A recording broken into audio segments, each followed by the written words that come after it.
Well, it has to be better coordination. What we've seen is a very raggedy form instituted by right-wing extremism.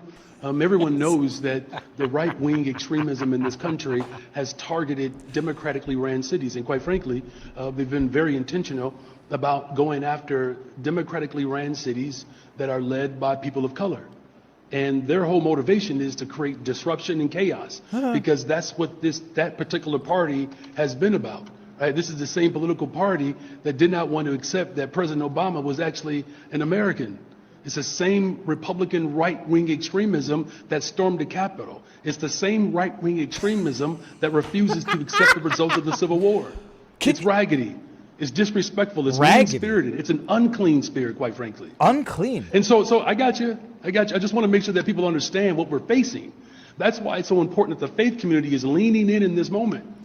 I want you to understand what the world... Sorry, I took myself out. The crime that you're seeing in big blue cities, it's extreme, it's raggedy, unclean, extreme far-right people. It's Republicans, by the way. Crime in Democrat-run cities is Republicans' fault. Raggedy? What did he say? Unclean? Can you imagine? It's madness. It's out. I mean, hold on. I just got to play this one more time because it's Hakeem Jeffries, extreme MAGA Republicans, extreme MAGA Republicans. Why is our food so expensive? Extreme MAGA Republicans. Why are they looting the stores in downtown Chicago? Extreme MAGA Republicans. Well, it has to be better coordination. What we've seen is a very raggedy form instituted by right-wing extremism. Right-wing extremism. Everyone knows that right-wing extremism in this country. Everyone knows right-wing extremism in this country has targeted democratically ran cities. And quite frankly, they've been very intentional about going after democratically ran cities people of color that are led by people of color. That's enough. That's enough of that absolute horse crap. It's a joke. It's like the Russians pooped in my pants. This is the level of scapegoating, blaming, demonizing, blaming others for your own failings. It is. You thought it couldn't get any worse than Lori Lightfoot. Holy crab apples, people! You get what you vote for, and then sometimes you get a little more. Okay, today's show is going to be amazing. One of those interviews that happens of a man or a story, a person, could be a man, woman, whatever, a story that I've been following from day one. I remember live streaming with Barnes day one of the January 6th insurrection, and Barnes he wasn't in DC, he was just on the outskirts, and we've seen this progress from day one, from what was, effectively nothing worse than a bad hockey riot, which we've had a few of up in Canada, to the biggest political persecution in the history of America, as far as I'm concerned, or if not the up there. And one of the stories, the man dubbed the QAnon Shaman, the face of the January 6th insurrection, the most violentest insurrection that happened to be unarmed, although I think Jacob Chansley was armed with an American flag on a spear, which I believe was qualified as a weapon with which he had. So now, let me just, if I'm keeping track, we've had Brendan Strack on. We've had Lectern Guy. Johnson. We've had Lectern Guy on. We've had Tarek Johnson, the Capitol Police officer, lieutenant, who now no longer talking about this. And today we have Jacob Chansley, Jacob Angeli Chansley, the face of the insurrection. Got what was a ridiculously harsh sentence, treatment that was ridiculously unfair, and he's going to tell his story today. I'm going to double check the audio levels, people, and please don't troll, although that is probably the biggest indication that people are going to troll. I think I've adjusted my gain, so the volume should be level. I'll adjust it if I need to. Jacob is in the background. It's going to be Jacob, or I am not calling him the QAnon Shaman any longer. Because I've listened to one podcast, and I understand now the origin. I understood the origin of the QAnon Shaman, labels are easy to affix, and then everybody knows what they're dealing with. He's going to quit yelling.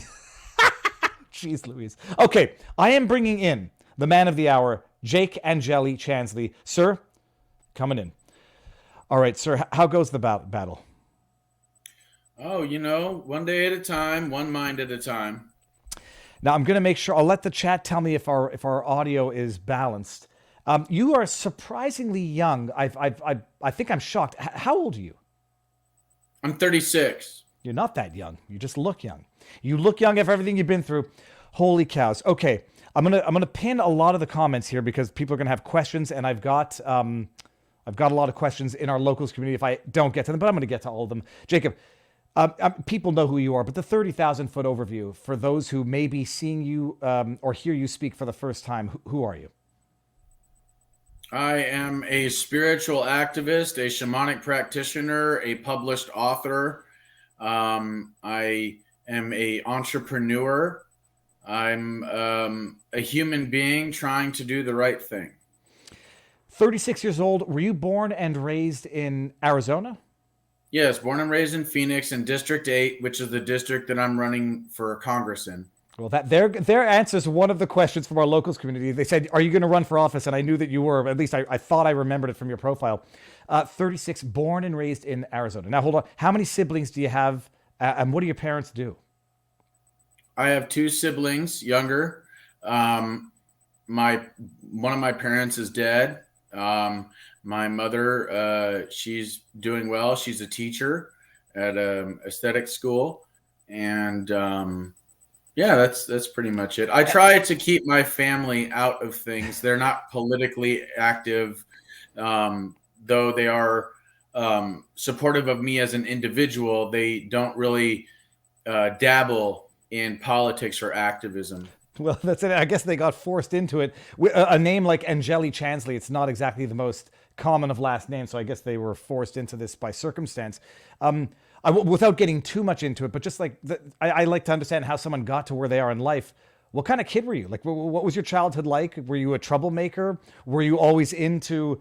I mean, we're going to get into the shaman thing in a bit, but we're going to get into the January 6th stuff in depth. But like, what type of childhood? Normal? Were you a troublemaker? Let us know. No, I wasn't a troublemaker. I was a very inquisitive child. I thought very deeply on things, whether they be spiritual or otherwise. At 5 years old, I wanted to know who God was, what God was, where God was, how God was, why the world is so screwed up if God is real. And I never got satisfactory answers from my parents, from religion, or from schools. So I went about a lifelong search for the truth and have come to find much of the truth that I was seeking. Well, actually, good, interesting segue. Did you grow up religious or not at all? Well, my mom tried to raise me and my brother's Catholic until she realized that wasn't working very well. So you remember at the age of 5, like asking the existential questions of what happens to the bad people on this earth? Well, more so, why is the world the way that it is? Who is God? Where is God? What is God? How did God come into being? Why, if God is real, why is the world the way that it is? And the conclusion I've come to is that God doesn't make the world this way. We do. All right, now this is going to segue into the shamanism. I mean, we don't need to get into like university, high school, but how do you get into, first of all, what is shamanism? How do you get into it? And then how did it lead you to that infamous day of January 6th? Well, I've always been interested in shamanism ever since I was a child. I have Native American blood in me. I have Cheyenne blood, but I've always been interested in what it is that the medicine men knew. I knew that those guys wearing headdresses and horns or feathers, that like they knew something, and that it was something that we had lost here in this country or in the West in general, something we had lost as humanity. And I wanted to know what it was. So that was where the curiosity started. As for what shamanism is, the term shaman is a Siberian or Mongolian term. It simply means the one who knows. And it was a label given to all indigenous belief systems by anthropologists because they noticed that they all believed in very similar things. For example, in shamanistic cultures, which shamanism is the oldest religion in the world, it's the first religion. So I wanted to go to the roots of all religions. I studied pretty much every religion there is on the planet, and I came to find that they all have shamanic roots. So all shamanistic cultures believe in, number one, a unifying field of life, whether they call it the Great Spirit or God or whatever. They all believe in a unified field or an energetic field that permeates all things with life. Number two, they believe in the spirit world and the idea of positive and negative spirits existing in that spirit world. Number three, they all believe in the power of healing. Number four, they all believe in the notion of prayer and meditation to get in touch and in tune with the spirit world, to ally themselves with angelic spirits, to explore the spirit world, to become one with God. Another thing is they also all believe in like the power of song and dance, singing and drumming as a means of getting into like a trance-like state that allows them to dissolve the illusions of separation. They also all believe in sacraments and the idea of there being sacramental plants or fungi or something like that, whether it be incense or consumables or what have you, things that can help them to heal or things that can give them an altered state of consciousness, allow them to get in touch with the spirit world. And they also all believe in like ordeals, going through prolonged ordeals or strategic suffering in a way so that they can avoid negative timelines for themselves and the tribe. So if you look at all religions around the world, they all believe at their roots these same principles. They just have different ways of explaining it using their different tongues and different labels. I'm going to get to a lot of the chat, which you're not sensitive. I presume at this point you're not sensitive to stuff in the chat, but there's a lot of. It seems that you've you've brought out some people who were making accusations, which we're going to get to in a bit. But I mean, before January 6th, let's back this all up. So you're into this long before January 6th. You didn't just show up that day dressed the way you did. What are you doing? Let's just say pre-COVID. What are you doing in life pre-COVID? And then what happens after COVID hits leading up to January 6th?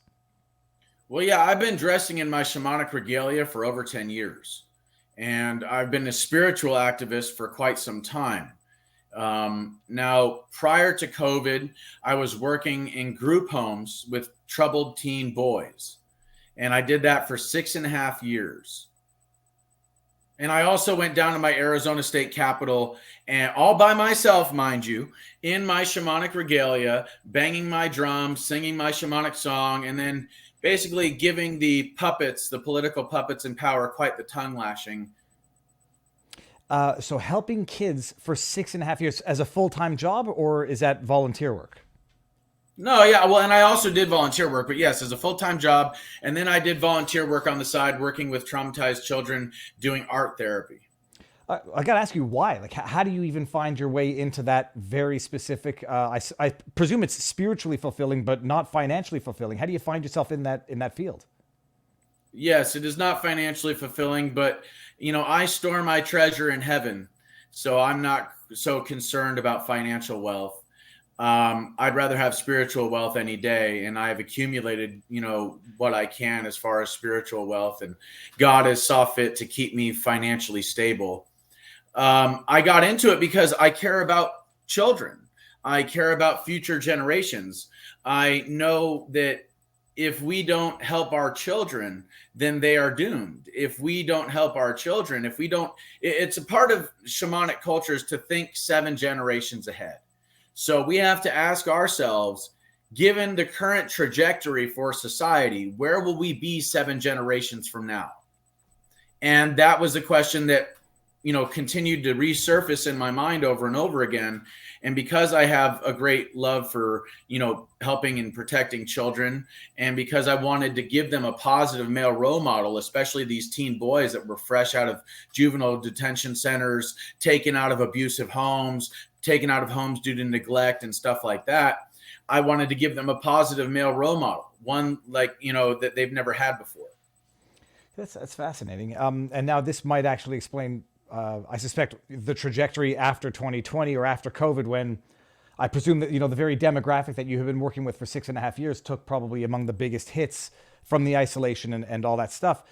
So you're doing this for 6.5 years, then COVID hits. What does your life look like from the day, so let's just say March 2020 to January 6, 2021? That's when it happened, right? Mm-hmm. Yeah. So Yes. what happened? Are you shut out of doing what you were doing for the last 6 years because of COVID? Well, I quit working with children in group homes shortly after I was chased out of one of the group homes by a kid that broke into the knife cabinet and started chasing me around the house with it. He's a 16-year-old boy, and he was upset because I took his phone and his computer privileges. And so he decided to break into the cabinet. He pulled out a knife and then started to chase me around the house with it while I was on the phone with police officers, letting them know what was going on. And the thing is that if he would have started attacking me with a knife, and if I would have defended myself, then I would have gone to prison for assault on a minor. Okay. So there's that. And then there's also the added factor that shortly after the young man was arrested, the CPS system and the police officers wanted to bring him back to the group home that I was working at. And so here's this kid that's chasing me around the house with a knife, and CPS and the police want to bring him back to the house with me in it, And so I weighed all of the options, and I thought to myself, I'm getting paid minimum wage here. And clearly I'm putting myself in a vulnerable position. I've been doing this for 6.5 years. So shortly before I decided to leave that job, I created a voiceover profile and an acting profile online to do some sort of something fun, It's crazy. And this is part of the reason why I have an affinity for police officers, because the more effective I was at doing my job and reinforcing the rules that were in the group home, the more they didn't like me, So I kind of have a sympathy for police officers, because the more effective they are at their jobs, then the more people don't like them. I worked with a lot of police officers when I was in group homes, and their job is difficult. So I wanted to do something fun. I got some work doing voiceover work. I never did any actual acting work. It was just something like, well, this seems like fun, and maybe I could make some money on the side. So that's how that ended. Then I had a YouTube channel for a while. I started in 2018, and then in 2020, as I saw them rolling out the New World Order totalitarian agenda, I realized, okay, this is it. They're really going for it here. And so I really went, full steam ahead with my YouTube. I published my book that I had written in 2017 called One Mind at a Time, A Deep State of Illusion. That book is very, very profound. I would encourage anyone that thinks that they have the courage and the capacity to, fathom and grasp the totality of the situation to read that book, because it's only 150 pages and it's only $9.99 on Amazon. So do you have an audiobook, and do you read the audiobook? No, I don't. Okay. No, yeah, sorry. Well, then I can't read it. I'm sorry. I'm joking. I'm not joking. Well, it is short. The chapters are brief, and they all blend together. So you can read a page or two and then set it down and mentally digest what you just read. And it's basically a revealing of exactly what the deep state is, who is behind it, how it operates, and how we can solve the problems of the deep state or the shadow government, what JFK called the tightly knit, highly efficient machine, what Eisenhower called the military-industrial complex, what Republicans now are calling the swamp. So I published that in 2020. I also went full steam ahead with my YouTube. I began just basically totally exposing what the deep state was. Much of the stuff that was in my book, or that didn't make it into my book, was being discussed on my YouTube channel, which got taken down. And then I had to start a new one. And I also started a Rumble channel because I didn't want to have to, I got myself up to 11,000 followers. And then, lo and behold, one day I'd wake up and, I'm missing 1,000 followers on YouTube. What happened?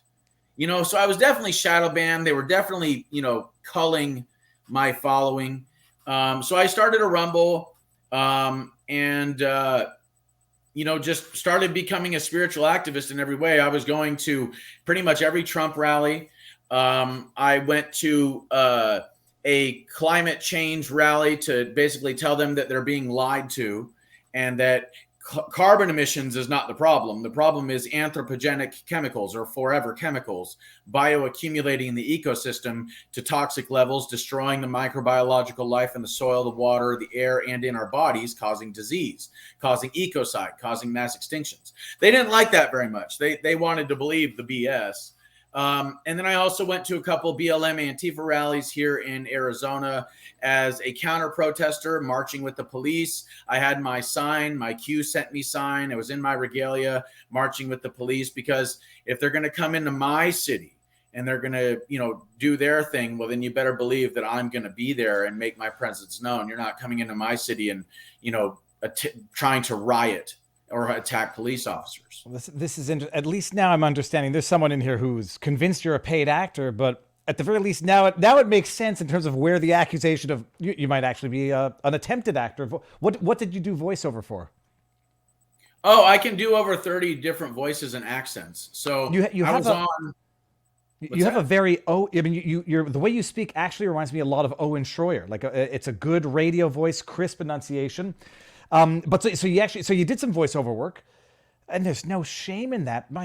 People think I don't know what people think is work that is not critical or blameworthy work. But actually, just back it up a little bit. 2017, you say not the voiceover YouTube stuff.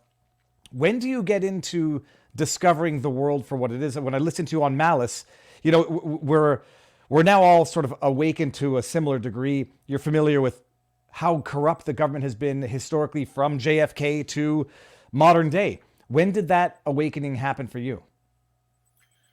Well, my dad was a staunch Republican. He was a avid Rush Limbaugh enthusiast and listener every day. And so I grew up in a conservative household. We watched Fox News at the dinner table. And so I was raised to support George W. Bush, support the war in Iraq, Afghanistan, etc. And then my grandfather showed me a documentary on 9/11. And it didn't even per se give any theories as to what happened. It just poked a bunch of holes in the narrative through asking questions, because the story we're given is BS. It's clear. The physics of it just don't work. There's all sorts of other things that just don't make sense. So after that, I think I was 16 or 17 at the time.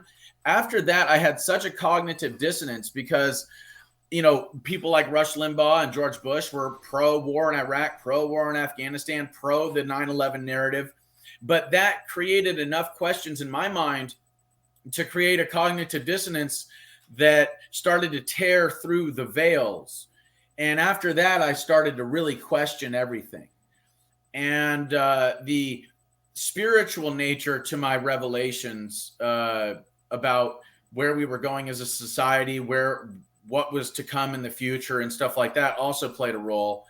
So that was where it started.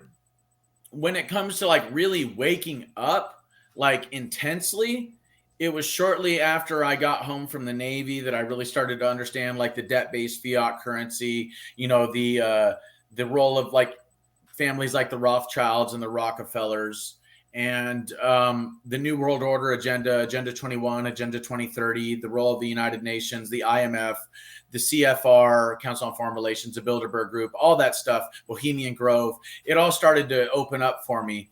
And that veil, that hole that was torn in the veil when I was young began to get larger and larger. You said when you got home from the Navy, and this is what I get for not delving far enough into your childhood and upbringing. You served, you served in the military? Yeah, I did 2 years in the United States Navy on board the USS Kitty Hawk CV-63. I was a part of the hazmat division and the maintenance division for the supply department. That's so 2 years. 2 years service doesn't mean 2 years on a ship, right? To a nincompoop like myself. No, I did about I think a year and 6 months or something like that, maybe more on a ship. On a ship. I'm sorry. So 18 months on a ship, continually away from home. Oh yeah, I was forward deployed in Japan. So going home was not a drive away. I had to fly across the ocean to go home. So I spent a little over a year in Japan before I went home on leave. Okay, amazing. No reprimands in your service. You had a clean record, no criminal record Well, leading. kind of. I never got in any trouble except for when I refused to take the anthrax vaccine. And that's why I was administratively separated, because I refused a lawful order. They told me, you got to take this vaccine. I said, no, I've done my research. I'm not taking that. People are dying. People are crippled due to blood clots in their legs. They're 1 in 500 males become sterile. And you want me to take 4 of these things? I think I'll pass. And so I got a general discharge under honorable conditions. And so in that sense, I was refusing vaccines before it was trendy. What year was that in? Oh, 2007. I don't even understand this. Why are they administering an anthrax vaccine in the event that you become exposed to anthrax in the context of your service? Well, yeah. So because we're a forward deployed vessel, they required forward deployed vessels to receive the anthrax vaccine. And it's the same thing like if somebody is going to go into Iraq or Afghanistan, they were required. But here's the thing, and this is also part of the reason why I didn't take it, not just because of all these negative side effects, but with the anthrax vaccine, the vaccine itself only protects somebody from the skin-borne illness. So it's usually given to like farmers and stuff because they work with a lot of cattle and a lot of like hide and stuff like that. And the anthrax spore will get on their skin and give them blemishes and stuff like that. So that's all it protects against. It does not protect against the airborne illness, the airborne attack that would end up going into a person's lungs.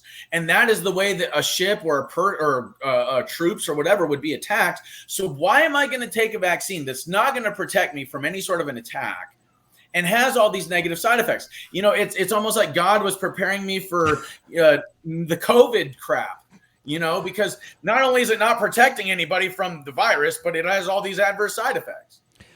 That's fascinating. I never even thought of that. But you defied a lawful order, which makes you persona non grata in the military, which is about doing as you're told without questioning. This is going to be continued, Jake. This doesn't change anything on our end. I'm just going to end on YouTube now and come on over to Rumble, everybody, because that's where we're going to carry this on. So you are ending on YouTube in 3, 2, 1. So you're administratively separated. This is 2007. The next 6 years or so, we've understood. You've had your awakening. You've seen. I just had on Justin Trudeau's half brother on Monday, Kyle Kemper, and he says his family thought he was one of the 9/11 deniers or whatever. And he's like, I said, well, what do you think is the actual truth as opposed to the official narrative? And he says, well, don't even need to get there. I don't believe Building 7 came down as per the narrative. Therefore, we have some legitimate questions that remain unanswered. So you're into it. You're aware of all of this. You see the way the world is going.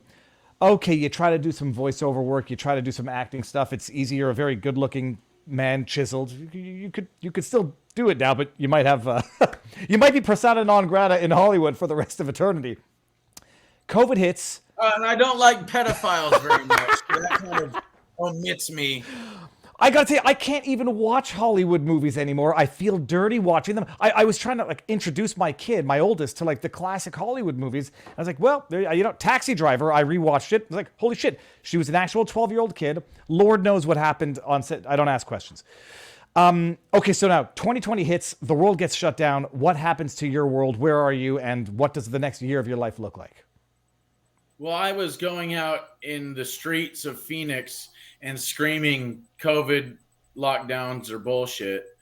And, I can be very loud. I don't need a megaphone. That's part of one of my shamanic gifts is my ability to project my voice to high volume. So I was going to certain portions of downtown Phoenix and just basically going on these rants and calling out the deep state, New World Order agenda, going in front of the Mockingbird media buildings in downtown Phoenix, like the Arizona Republic, 12 News and stuff like that, calling them out, calling out AT&T for the 5G rollout, all sorts of stuff, going down to the Arizona State Capitol and calling them out for the lockdowns and the mask mandates and all of that stuff. So I was basically active all the time. at least 3 to, well, no, because even when in the mornings I would go down to Arrowhead Mall, which Arrowhead Mall is a mall in, I believe it's Glendale, Arizona, which is like a suburb of Phoenix, or maybe it's Peoria. And they have the pedophile triangle symbol as their logo at Arrowhead Mall. And so, and they also have, family restrooms by which there is this pedophile symbol right by these restrooms. And so I was going down to that area of Phoenix and just basically holding a sign, calling them out in my regalia, in my face paint and horns, dancing in the streets, dude, dancing on the street corner, getting everybody's attention. Why is Arrowhead Mall using this pedophile symbol as their logo? So I was doing that. Just because I'm a bit of a noob when it comes to certain things. Are we looking at the type of pedophile triangle is the one here? Well, I mean, this thing right here. It's right? that blue one right there that you have your cursor on. Okay, yeah. Fine. Just look up Arrowhead Mall, Phoenix, Arizona.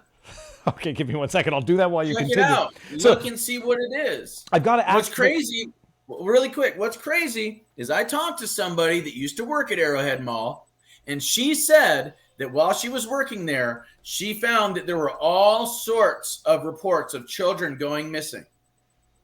Arrowhead Mall, Phoenix. Let me ask I just got, for my own curiosity, not to delve into finances, but you're doing this. This is unpaid work, for lack of two better words. What are you doing to make ends meet, to survive financially while you're doing this type of, I didn't know you were doing this, but this type of active, this type of stuff. What are you doing to make ends meet? Well, at the time, I just had my website up. At the time, it was called Starseed Academy, spiritual counseling, and people could take courses and stuff like that. But I wasn't working with kids anymore, and because of the COVID crap, the volunteer work I was doing with children was done and over with. So I was largely self-employed. Okay. And and the other thing is I never got any acting work. I mean, for anybody that looks at my acting profile, I challenge you, look and see, do I have a long resume? Did I go to acting school? Well, those photos that are up look like professional headshots, or did they look like pictures that were taken inside of my apartment? I thought the accusations, they think you're a paid agitator, a paid actor in that sense for January 6th. My obvious retort is most paid actors or agitators, get the Ray Epps treatment, not the QAnon Shaman treatment. Most paid actors don't go to jail for that long. This is it right here. This is the Arrowhead Mall? Yeah, there you go. Now, in fairness, Jake, let me play devil's advocate. It looks like an arrowhead. It's an A. And I don't know that most people know that that's related to pedophilia. Well, scroll down a little bit to the left. Oh, isn't that a pyramid right there at Arrowhead Mall? Very interesting. Oh, and you see that arrowhead right next to that logo? That's right by the bathrooms. That's right by the bathrooms. Holy crap, do I have to go down a rabbit hole after this stream. Okay. So you're doing that for the better. I guess you're doing that on and off for a year until January 6th. Yeah. So, I was being a spiritual activist. I was, going down to my capital, which Arizona capital, just like DC, just like all the nation's capitals, are built on ley lines. So, are you familiar with the ley lines? No, I'm still blown away by the triangles at Arrowhead Mall. Yeah, tell me about it. When I saw it, I was like, what the hell? What are the ley lines? The ley lines are where all the pyramids, obelisks, ancient temples, medicine wheels, sacred sites all around the planet are. And the Washington, D.C. is built on ley lines. We have the obelisk, the Washington Monument. We have the obelisk. We have the Capitol Building, the White House, the Lincoln Memorial, the Supreme Court, the Pentagon, the Jefferson Memorial. All these things are built on ley lines. And all of them are designed to channel sound or to affect the grid, the electromagnetic grid of the planet. So by going to D.C., by going down to the Arizona State Capitol, it was my intention as a shamanic practitioner who understands the role of these ley lines and understands that the buildings on them are sacred sites, kind of like modern temples to the worship of the rational mind. I chose to go down to these locations and perform my shamanic ceremonies, banging my drums, singing my song, giving these politician puppets a tongue lashing, doing prayer and meditation, because it's about affecting the ley lines and thus affecting the global consciousness of the humanity and the planet. Ley lines, are these things inherent or are they constructed? So like the idea. No, they're a natural part of the ecosystem. Leylines, ley lines. Ley. Okay. Yeah, ley lines. And they're all over the world. Every single pyramid all over the planet is built on these things. Every single obelisk built on these things. Every single medicine wheel built on these things. All these ancient temples built on the ley lines. But hold on, I think I see an image here. I just want to make sure I understand this just for my own benefit or my own edification. This, I presume, are ley lines just geometric lines that can be drawn between arbitrary points, or what's the natural phenomenon that makes a ley line a ley line? So look at it like this. The Earth is surrounded by an electromagnetic field, yeah? Yes. Okay, so that means that this electromagnetic field that surrounds the Earth goes all the way down to the core. Now, that also means that there are portions and places on the planet where these ley lines cross on the crust. And where these electromagnetic lines cross, they have built pyramids. They have built obelisks to channel that electromagnetic energy through the building or through the obelisk or temple. And so I guess the interesting question then from the pyramid perspective is how they knew where the ley lines were 5,000 years ago, or more, depending on when you think the pyramids were built. Well, yeah, the pyramids are far older than that. But so there's a number of ways of telling. For example, the Australian Aborigines actually were able to see the ley lines. Their third eyes were so open that they were able to perceive the ley lines with their third eye, and they used them to navigate the Australian outback almost like highways. Okay? Now, if we set that aside, then we can go into things like the fact that, they had compasses back in the day, didn't they? You know what I'm saying? They understood the idea of north, south, east, west. And there's also things like you can use like metal and stuff like that, as a way of finding these things. And as you walk, the metal will churn to go with the ley line. So there's all sorts of ways. Now we have modern digital devices.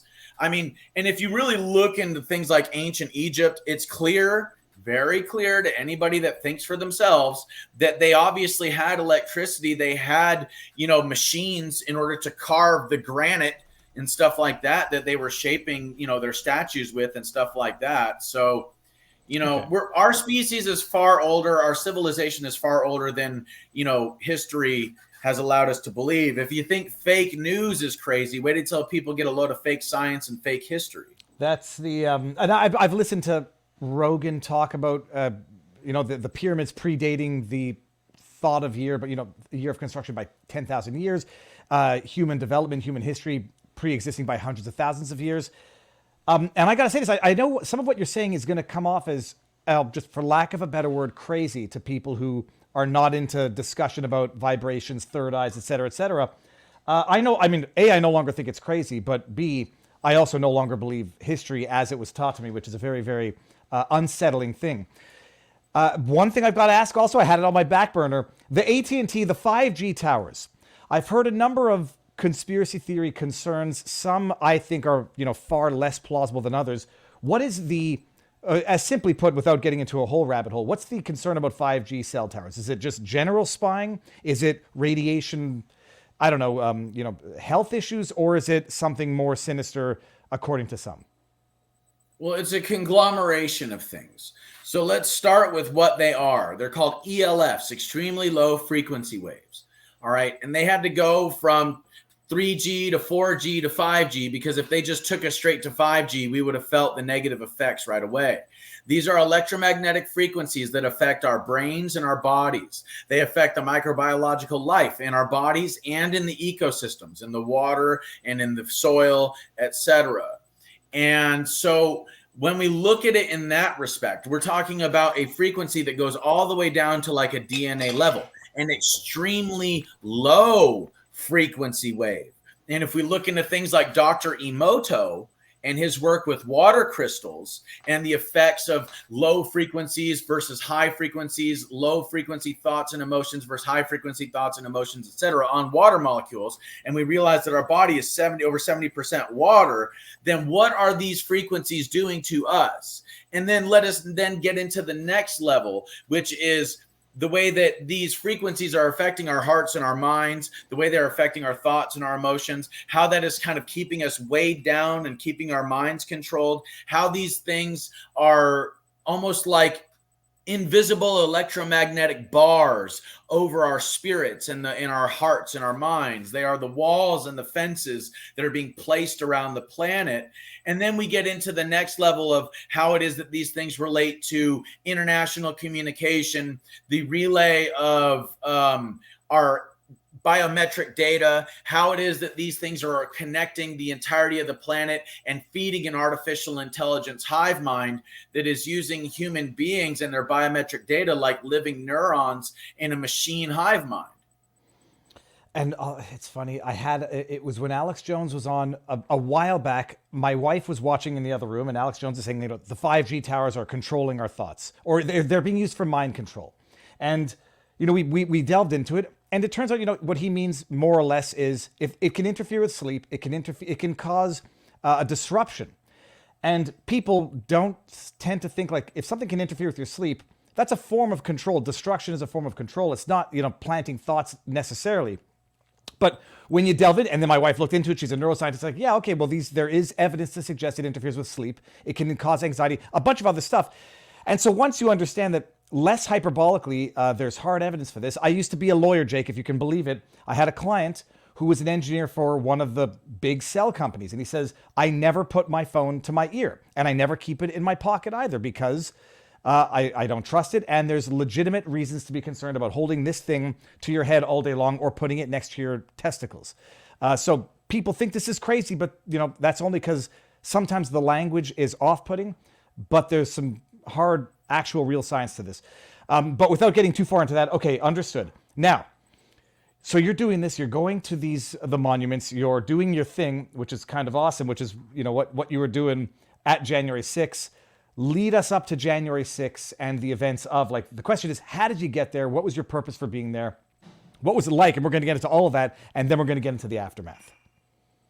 Well, after the 2020 election, I believe it was the first day I went down to the election center was on November 5th.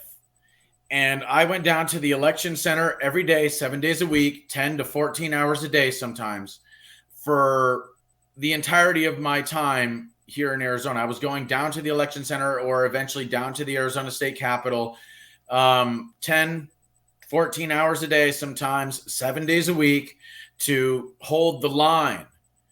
And the only time I wasn't there was when I was in D.C., both on December 12th for the second MAGA Million March and on January 6th. So I got there by the grace of God. I didn't really have the money. I didn't have the mode of transportation. It's just God lined these things up. God wanted me there, and so I went. I was kind enough to have people that were going to go anyway and invited me to come along. Someone in our locals chat says anybody claiming to be, QAnon follower is a Fed. Now, I listened to you on Malice, and I know there's a distinction between QAnon and Q. But before you even get into that, I guess the one question is, I don't even know how to ask it. Are you affiliated with Q as a movement? Have you been? And what is Q? And what interactions or affiliation have you ever had with Q? Well, so for the longest time, I have remained skeptical of anything and everything in the public sphere. And it's from that state of skepticism that I draw my conclusions only after a long enough period of time to see the pattern. I don't trust people. I don't trust institutions. I trust patterns. And what I saw with Q was a pattern of encryption and cryptology in its communication, the numerical code, the timestamps between Trump's tweets and Q's drops, the Q clock, which I'm not sure if you're familiar. It's basically like a regular clock, except above each of the numbers are different dates. And then when you align these different dates with each other and the Q drops that took place on these days, then what you end up finding is that these Q drops that are seemingly spread apart over months, maybe even years, when you align them all together based on the Q clock, you get a much larger message. Q So drops, this is, do you mean Q drops as an information being dropped by Q, or do you just mean a random something? Yes. Okay. Information being dropped by Q. Okay. And dropped by what? Tweet, by email? Like No, what but on 4chan and 8kun. Okay. Okay, interesting. And there's thousands of them. I was just And there's making a joke thousands that of these drops. I just got a new clock today, so anybody noticing the backdrop, it's just an atomic clock. It's synced up to the second, but okay, so all right, so what pattern are you noticing with Q drops, information, correlation, accuracy, prediction? Like what are you observing? Well, there is a encrypted nature, a cryptological nature to the communication.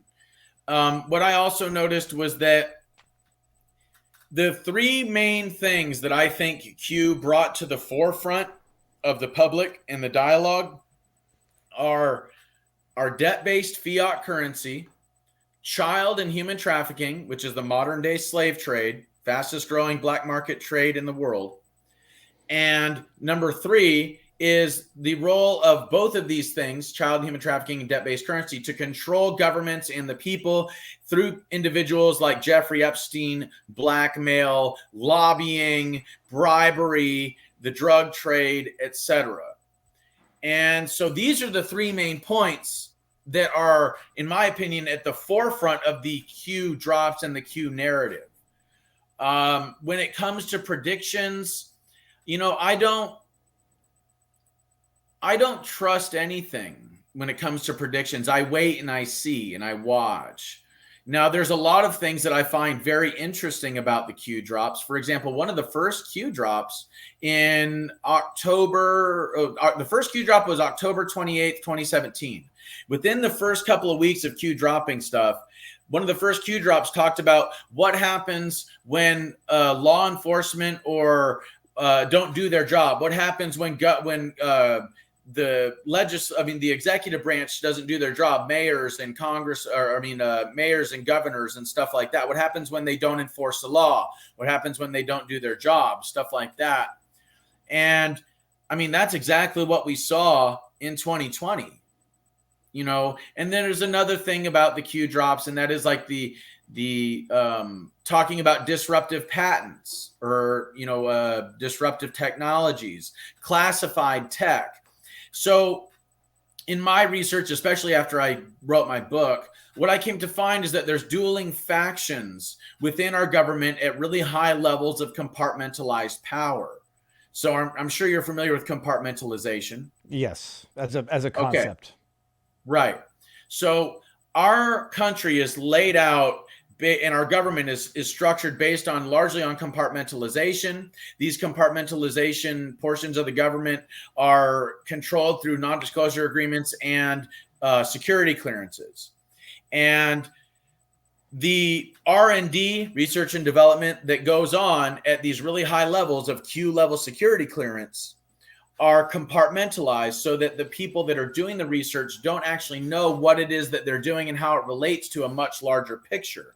And so within these compartmentalized portions of the government, you have dueling factions that are essentially competing over the minds of the people. So Q, in my opinion, was a psychological operation, an operation that was intended to affect the psychology of large groups of people or the United States as a whole. And it was the Q PSYOP versus the Mockingbird Media, Operation Mockingbird Media PSYOP. So the Mockingbird Media PSYOP is divisive. It divides people into compartmentalized and propagandized groups of warring tribes based on misinformation. Okay. Misinformation is a combination of information, which is true, disinformation, which is false, to create a misinformation narrative that the person who creates that narrative controls the minds of the people. So the Mockingbird Media is a misinformation apparatus designed to control the minds of the people, get them fighting one another over the propaganda that they choose to believe or the illusions they choose to reinforce. Q is a psychological operation designed to expose these really high level this really high level information and circumvent the Mockingbird media narrative, circumvent the Mockingbird media apparatus, and get enough people in the country to understand what's actually going on so that we don't get a mass formation hypnosis or mass formation psychosis phenomena in the United States, and therefore we are preemptively striking back against this global communist conspiracy, according to Yuri Bezmenov, that is attempting to install a communist government in our nation. Okay, so it's interesting. It's interesting to view Q as a psyop, but I mean, from what you're describing, it sounds like you're describing it as a good psyop, an awakening psyop, and not a psyop intended to manipulate and humiliate those who ultimately believed in it. Yes, and so, but here's the thing, and this is why you have to understand psyops. You have to understand military operations. You have to understand misinformation, disinformation, information. You have to understand all of this stuff, psychological warfare, in order to understand what's actually going on. So the three things that I told you about that I think were the most paramount things in the Q operation: debt-based fiat currency, child human trafficking, modern-day slave trade, Jeffrey Epstein, blackmail, governments, etc. Those three things were essentially the most important things that circumvented the Mockingbird media. So as a response, as almost like a counter narrative that had to infiltrate the Q community or the Anon community that followed Q, there's entities from the other side of these the deep state, from the other side of these really high levels of government, that infiltrated the Anon community with disinformation. JFK Jr. is alive and well. He's Donald Trump's vice president. That's what I was going to get at. In terms of the predictions that Q made, some people can say, well, when you throw out 1,000 predictions, 50 might come to fruition, and then the others are don't. Some of them might be batshit crazy and make you look like an idiot for having shared and retweeted, like Trump is going to be back in power on August 15. Sidney Powell. But that's not something Q ever said. That's something that the Anons said. Well, that's how okay. Many of those Anons were fifth columns? Well, this is where it gets very complicated, in that what you're saying is going to be the ultimate retort. Well, that wasn't Q. This was Q. The bad ones weren't really Q, and the accurate ones were. And that becomes part of the, I'll call it disinformation, misinformation campaign, where you don't even know what to believe anymore. Bottom line, however. Hold on a second. Let me ask you something. Did Q ever say in a Q drop that Donald Trump was going to be back in power on March 5th or something? Or was that something floating around on Twitter from an Anon? I am not able to answer that question.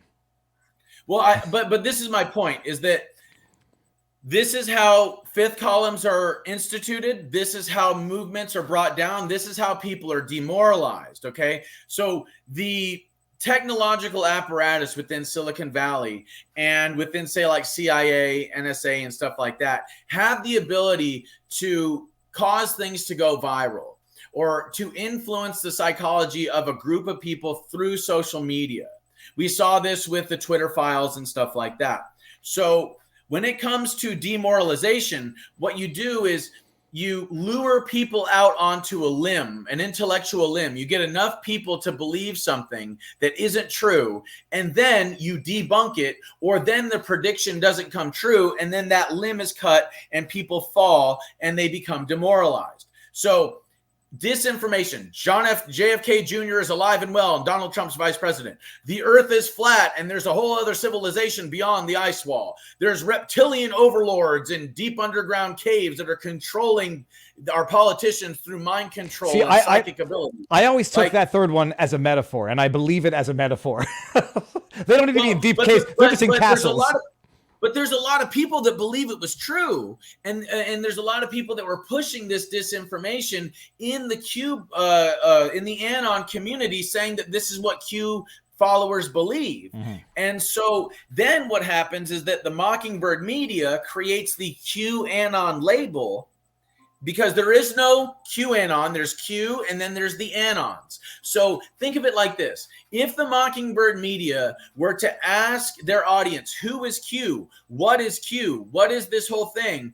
Then what that would do is it would direct their audience, their compartmentalized and propagandized groups of warring tribes, to then go and look into Q, a uniting psychological operation exposing corruption within the government and within the media. Now, if they create QAnon, then they can control the narrative, because then their community, their brainwashed listeners are going to think that they understand what QAnon is. And anytime they go online to look up QAnon, then they're going to find all of these media articles that are saying the same story, that they're white supremacists, that they're conspiracy theorists, that they believe that John F. Kennedy Jr. is alive and that the earth is flat and that a satanic Hillary Clinton-led pedophile ring is controlling DC and Comet Ping Pong Pizza and all this other stuff. And it's like, look, all of that stuff is just muddying the water.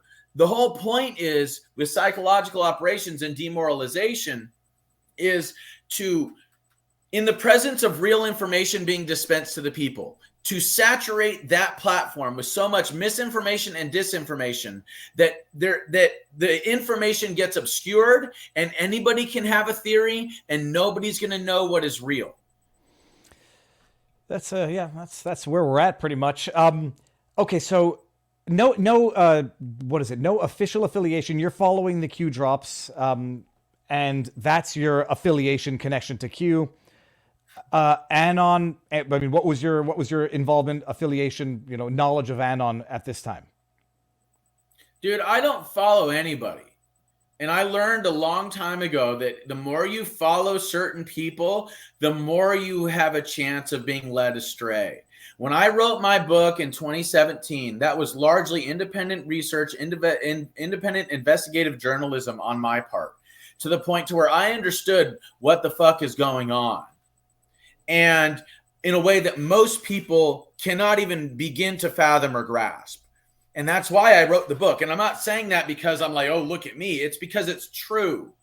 And at that point, I came to understand the real danger in allowing other people's opinions to become my own, in allowing other people's projections to become my beliefs, in allowing other people to shape the narrative. Because the whole reason why we're in the mess that we're in, dude, and the whole reason why people are so confused in this country is because they have been lied to routinely by their schools, their media, their government, their politicians for decades. And anytime you lie to somebody routinely, they're going to be very, very confused. The book was is it The One Mind at a Time, A Deep State of Illusion? By Jacob Angeli on Amazon, $9.99, awesome. 150 pages. I'm sending it to everyone. It's the Amazon affiliate link, everybody. There's the book, and I'll put it in the link in the chat afterwards. Okay, so interesting. I say interesting just to understand the context. You get down to Washington for the event. I mean, what was your expectation of what you were walking into when you got down there the day before? What was it like? And then what happens on the day that will live in infamy, according to many, Jan 6? Well, I went to the second MAGA Million March on December 12th. Went in my regalia. Everything was fine. No media attention, no hoopla. Okay. Everything was peaceful. There was people around the Capitol, people around the Supreme Court. Everything was fine. That's what I expected more of on January 6th. So when I arrived on January 5th. I stayed in a hotel room with the group of people that I came to DC with, that we drove to DC. Stayed with them. Then we got up really early in the morning. We went down to the Ellipse. We were waiting for Donald Trump to speak. My motivations were largely spiritual. I was there to plug the highest possible frequencies and vibrations into the ley line grid system. If there's going to be 1 million people assembled on the ley lines, as a shamanic practitioner, I have an obligation to be there and ensure that it, is peaceful and smooth. So January 6th takes place. Donald Trump gets on the stage. He's doing a speech at the Ellipse. And to be perfectly honest with you, it was boring and it was repetitive. And I was like, it was kind of long, and I saw people walking down to the Capitol, and I thought, oh, well, I guess we're going down to the Capitol now, So I started walking down to the Capitol. When I got there, things were fine. They were peaceful for the most part. There was a couple of people that were like at the barriers that were like yelling at the cops and stuff like that. But Did they look like agitators? Did they look like Antifa, or did they look like just bona fide Trump supporters who were pissed off?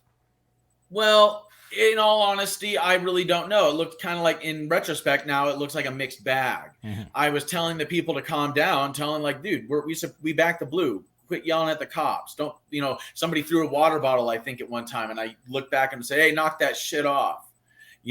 So I was trying to keep the peace. But the thing is, dude, is that for the amount of people that were already there, which was probably in the thousands, maybe even 10,000 people that were already there, less than 1% of those people were at the barriers and arguing with police. And even at that point, they weren't arguing. They weren't being violent, like in the way that Antifa or BLM had been for, 200 days in the summer of love. So I think in my recollection of things, all hell really broke loose after they threw concussion grenades and tear gas into the middle of the crowd on January 6th. Hey, now you got to explain that, because it's amazing. I was listening to describe this to Michael Malice, and I then immediately contextualized it with my experience when I went to the Ottawa protest the day that the cops were breaking it up. We're on a street, and out of nowhere, 2 concussive grenades go off, maybe 10, 15 feet from me. I never heard anything. I mean, I've heard supersonic bang, fireworks, gunshots, but I was like, what the hell did they do that for? And listening to you describe it, it's like they did it either to provoke a violent response or to provoke a panic response, both of which leads to chaos. In Ottawa, the crowd was smaller. It's Canadians, I guess. It's winter. People are not going to go crazy that quickly. But so tell us what happened. Like, people are there, and how do these concussive grenades go off? What's the context with which they deploy this? Well, from what I recall, they everything was, fine. And then all of a sudden, boom, boom. And then there's tear gas flowing through the crowd. And it was shortly thereafter that the barriers were taken down by people, and then they started to flood through. But my thinking is, like, if you have a couple of thousand people in a crowd, right? And then in the middle of that crowd, you place concussion grenades and tear gas. There's going to be people that move forward and people that move back, So if that caused people to move forward, or if, like you said, it caused panic or anger or whatever, there's also a dude that got shot in the face with a rubber bullet. Yeah, I saw that. That was only recently released, as far as I understand. You see the cops deciding to deploy rubber bullets that went through his cheek. Nuts, for no better reason. I guess they were scared, they were outnumbered, and they figured that's how you pacify a crowd. Well, the whole thing was a setup, and I actually wrote an article for the Gateway Pundit, an op-ed. January 6th was a psyop, and I can prove it. Where I explain how the whole thing was even able to take place in the first place, how it was allowed to happen, what happened afterward, how this thing was used strategically, how the psyop was rolled out. So in a nutshell, Chief Sund had his emergency powers revoked to where he could not invoke the National Guard a couple of weeks before January 6th by the House and the Senate, Pelosi and McConnell. Why? So that Chief Sund had to go through Nancy Pelosi and Mitch McConnell to invoke the National Guard. No, but my question is, do you know why they revoked it? Was there a justification of, was he, incompetence? Was there any? No, I think, and this is just my opinion, because they knew what was going to happen. They wanted the chaos, and I'll explain why in just a second. So when Chief Sund legitimately, through paperwork, asked for the National Guard's presence on January 6th, he was told no, because it would be bad optics and because there was lack of evidence for the need. Now, let's talk about that lack of evidence, because the Pentagon had evidence that there was going to be over a dozen known terrorists in the crowd on that day. Also, Christopher Wray and the FBI had infiltrated the Proud Boys and the Oath Keepers, and by their testimony, they were planning something. Okay, so that, and then there's Yogananda Pittman, the chief intelligence officer for the Capitol Police at the time, that apparently this information, according to Tarek Johnson, who you had on your program, she had this info. None of these entities, the Pentagon, the FBI, or Yogananda Pittman, said any of this to Chief Sund. And they talked to him several days before, and several weeks before January 6th.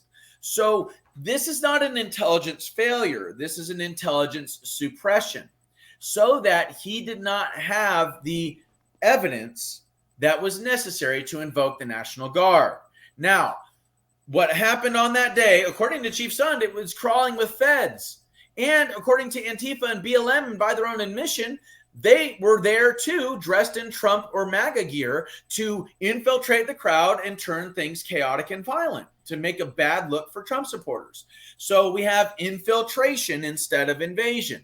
We have intimidation instead of free choice. You know, the police are intimidating the crowd, an otherwise peaceful crowd. So there wasn't adequate evidence to invoke the National Guard, leaving the Capitol Police to be set up by the very government that they were trying to be protecting. They knew how many people were going to be there, if there were feds in the crowd, Antifa in the crowd, if the feds were inciting violence, etc. They wanted the chaos. And then there's also people like Sergei Dubinin, the Ukrainian spy that was in the crowd, and there on for 1+1 Media, a company and a corporation owned by Igor Kolomoisky out of Ukraine, a Ukrainian oligarch in charge of the foundation of Privat Bank and the rise of Vladimir Zelensky as the president of Ukraine. Sergei Dubinin and his film crew were there filming the initial breach of the Capitol. They were the ones screaming, "Run, run, run," in Russian as they ran up to the initial breach of the Capitol. No investigation into Sergei Dubinin. No investigation into 1+1 Media, why they were there. He's not even on the most wanted list. There has not been a peep about this guy. And let us not forget the pipe bomber. Okay? No investigation there, no arrest there. Let us also not forget the noose that was constructed there to hang Mike Pence. Give me a break. If you look at that thing, there's no way Mike Pence could be hanged from that thing. Secondly, who the hell built it?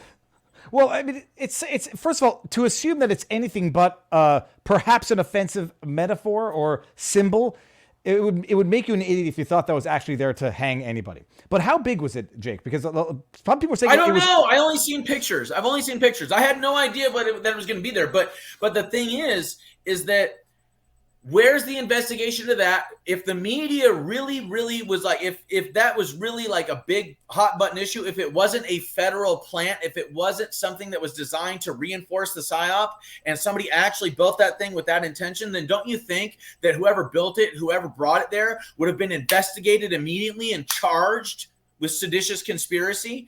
No, they weren't, because I think it was an apparatus there to be used for PR. So the Mockingbird Media was there on January 6th. They didn't get charged for entering the Capitol. They didn't get charged for, stepping on the grounds. But any investigative journalist, anybody that's on the conservative side, gets charged. Okay? And they're ruining these people's lives. Now, check this out. Why did they allow it to happen?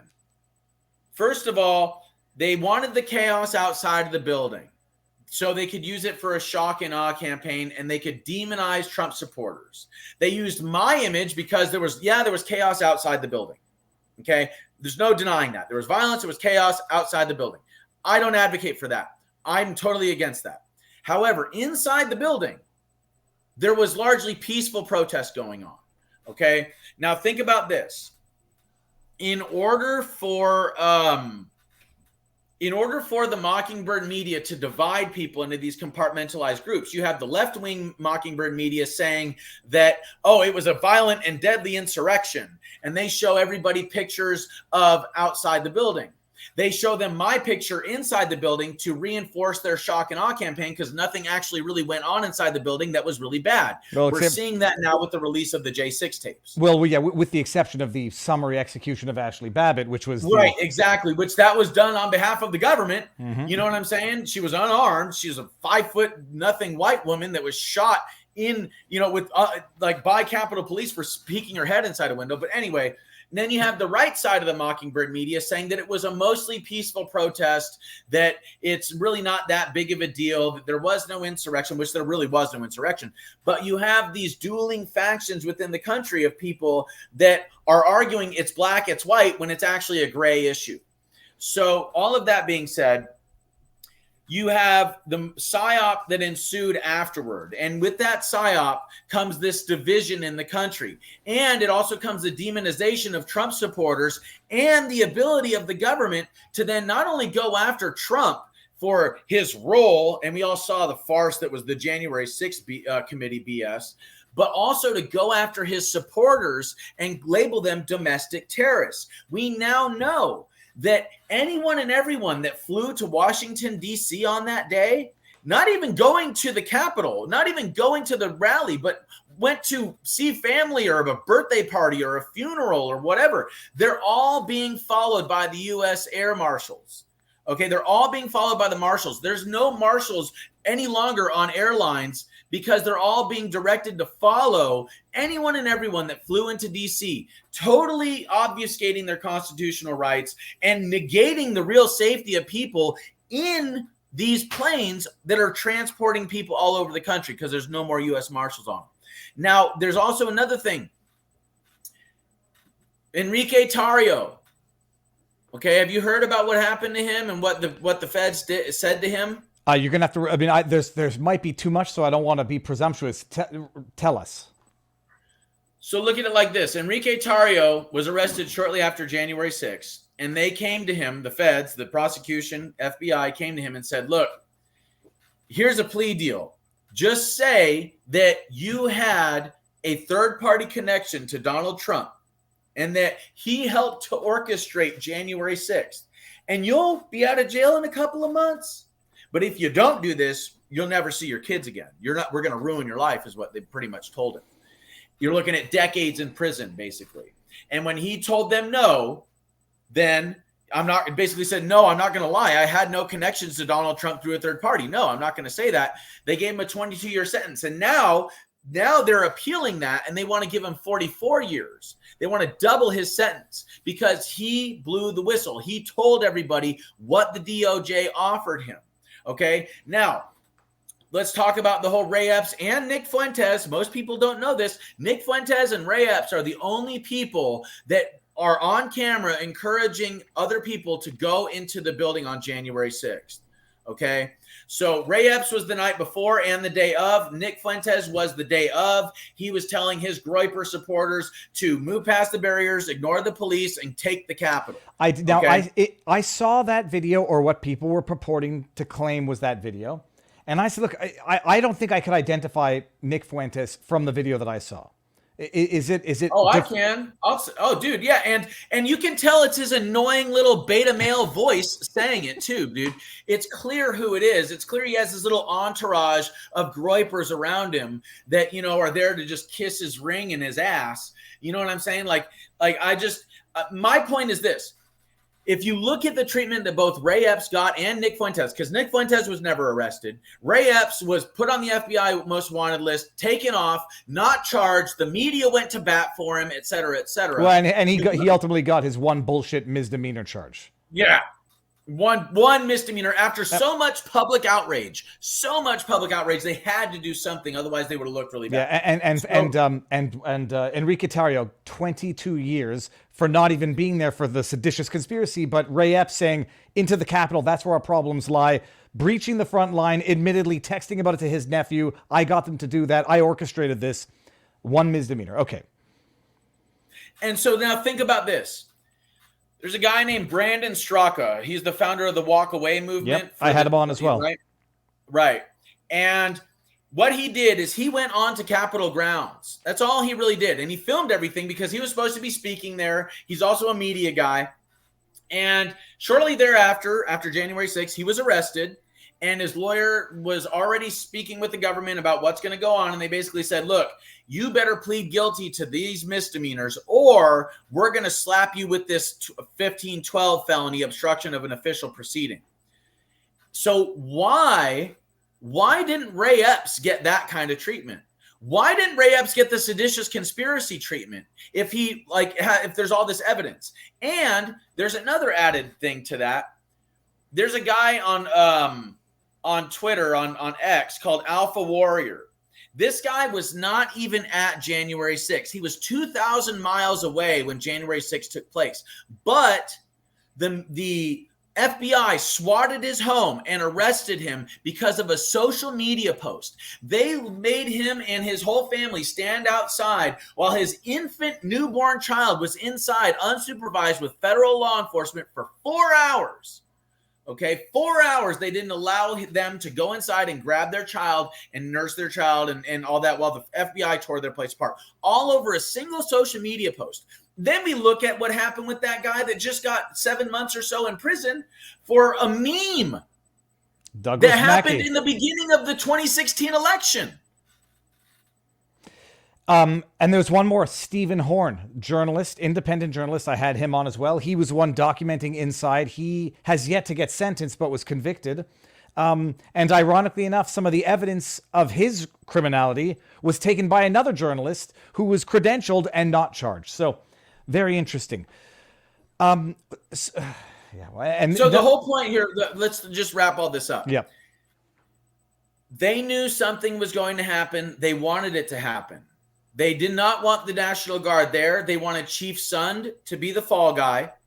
They wanted him to be the one to blame. Yogananda Pittman's name doesn't make its way into the Mockingbird media. Neither does the non-disclosure agreement that she and that John Major signed, according to Tarek Johnson, about January 6th, what they knew both before, during, and after.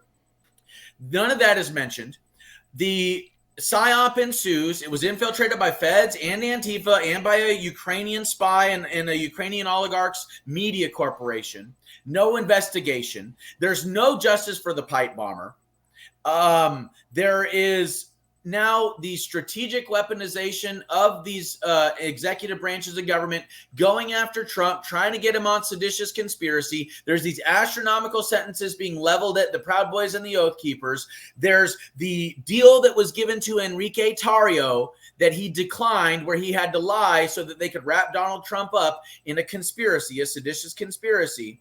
They give him 22 years. They're giving these ridiculous sentences out to these other people. There's the treatment of Ray Epps, the treatment of Nick Fuentes versus the treatment of people like Brandon Straka and Alpha Warrior, which I would say you might want to have Alpha Warrior on your podcast. He's a really smart dude. He has his own podcast. But anyway, then there's from this ensuing PSYOP, there's the labeling of Trump supporters as domestic terrorists. There's the following of people around in these that flew into January 6th on every single plane around the country. And the FBI has labeled and opened an individual case for every single person that was there on January 6th. They're not treating it like it's one case. So now every FBI field office across the country is doing their own investigation into the individuals that were there on January 6th, that were in their portion of the country, thus creating this illusion that domestic terrorism is a threat all over the country from Trump supporters.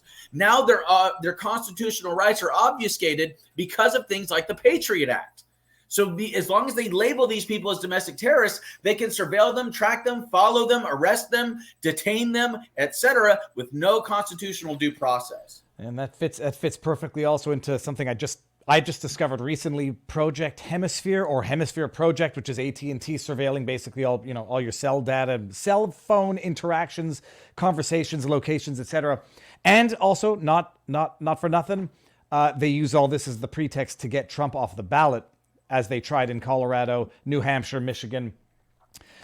All right, well, you're preaching to the choir anyhow, because I think everyone watching now agrees wholeheartedly. So when you get there, you're outside. When do you get in? How do you get in? What happens when you're inside? And then what happens afterwards? So I was trying to calm people down before the barriers were breached. Once people broke through, There was a time or two I was telling people to fall back. They weren't listening to me. They're chanting USA, so I started chanting USA with them, so that hopefully they would listen to me and not think that I'm some infiltrator trying to, disrupt things, but instead I'm on your side, but we need to fall back. This isn't the way. Then they went up to the Capitol. People broke in some windows. They kicked open the doors, and I'm seeing people flood in. And I'm thinking to myself, oh my God, if this is what's going on outside the building, we can't have this stuff go on inside the building. It is a sacred chamber. It's like a sacred site. And for chaos and violence and stuff like that to take place inside the temple, basically, or inside the sacred site, is very bad juju. So I made the conscious choice to go in and ensure that I figured the only way to stop and ensure there's no violence, chaos, or theft or vandalism is to go inside and make sure that that's the case. So like approximately 30 seconds into my going into the Capitol, I stopped somebody from stealing out of the break room. Granted, they were just stealing muffins, but it doesn't matter. It's a principle. No, we're not here to steal. Put that back. And I closed the doors to the break room. Then we got up into the Senate area, like on the foyer of Senate.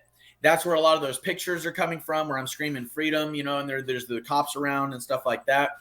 I eventually made my way into the upper terrace of the Senate. I sang my shamanic song. That's where this iconic photo of me, the headshot, comes from, is at the climax of my shamanic song. Then I saw there were people in the Senate chamber itself on the ground floor. I walk up to the cops and I say, hey, there's people in the Senate. Like, if you want, dude, like I can help you, make sure there's no vandalism or violence or theft, help you clear the room. They saw my bullhorn. They're like, yeah, let's go. They saw my megaphone. They wanted me to go with them. So that's why we're going around from locked door to locked door to locked door, trying to figure out a way to get inside the Senate, because I volunteered to help them. We got in there. I went up to the vice president's chair. I sat down because I wanted a view of the whole room to stop anything from happening so I could see everything. That's where when I wrote the note, it's only a matter of time. Justice is coming. It wasn't intended to be a threat. In spite of what the Mockingbird media and the government have said, it wasn't intended to be a threat. I think everybody can be for justice. Okay. And then, shortly thereafter, I took a couple of pictures. I said a prayer. The cops came in and they're like, you got to go. I'm like, all right, guys, let's go. Use my megaphone to help, get everybody out. Was saying things like, God bless the men and women in blue. We love you guys. Thank you for all you do. God bless you, etc. We walk out of the building. By the time we get out of the building, shortly thereafter, I had already gone viral. I had people coming up to me with their cell phones, showing me their cell phones that I had gone viral on Twitter. And then after that, I saw the Donald Trump tweet telling everybody to go home. So I walked up to where people were trying to still get into the Capitol and break into the Capitol. And I stood in the way. I stood in the gap and I said, no, dude, no, stop. Yeah, this is a video right here telling everybody to go home.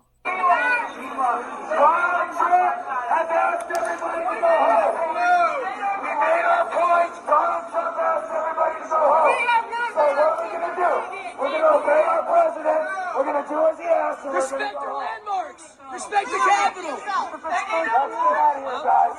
You know what? We won't play the whole thing. This was in the tweet from Elon Musk where he retweeted and said, "Free Jacob Chansley."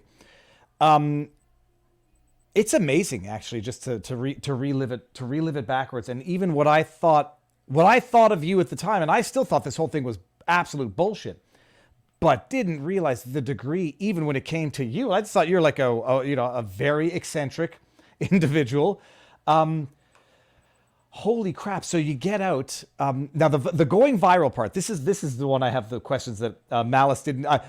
When you have the experience of having gone viral, it's interesting, it's fun, it's exhilarating. When it's not for something like this, is it at that moment that you realize, holy shit, I might be in deep shit? Like, does that go through your mind? Or do you still think it's cool, it's fun, oh, I made the news, or I made a viral video, and you don't appreciate just how much trouble you're actually in?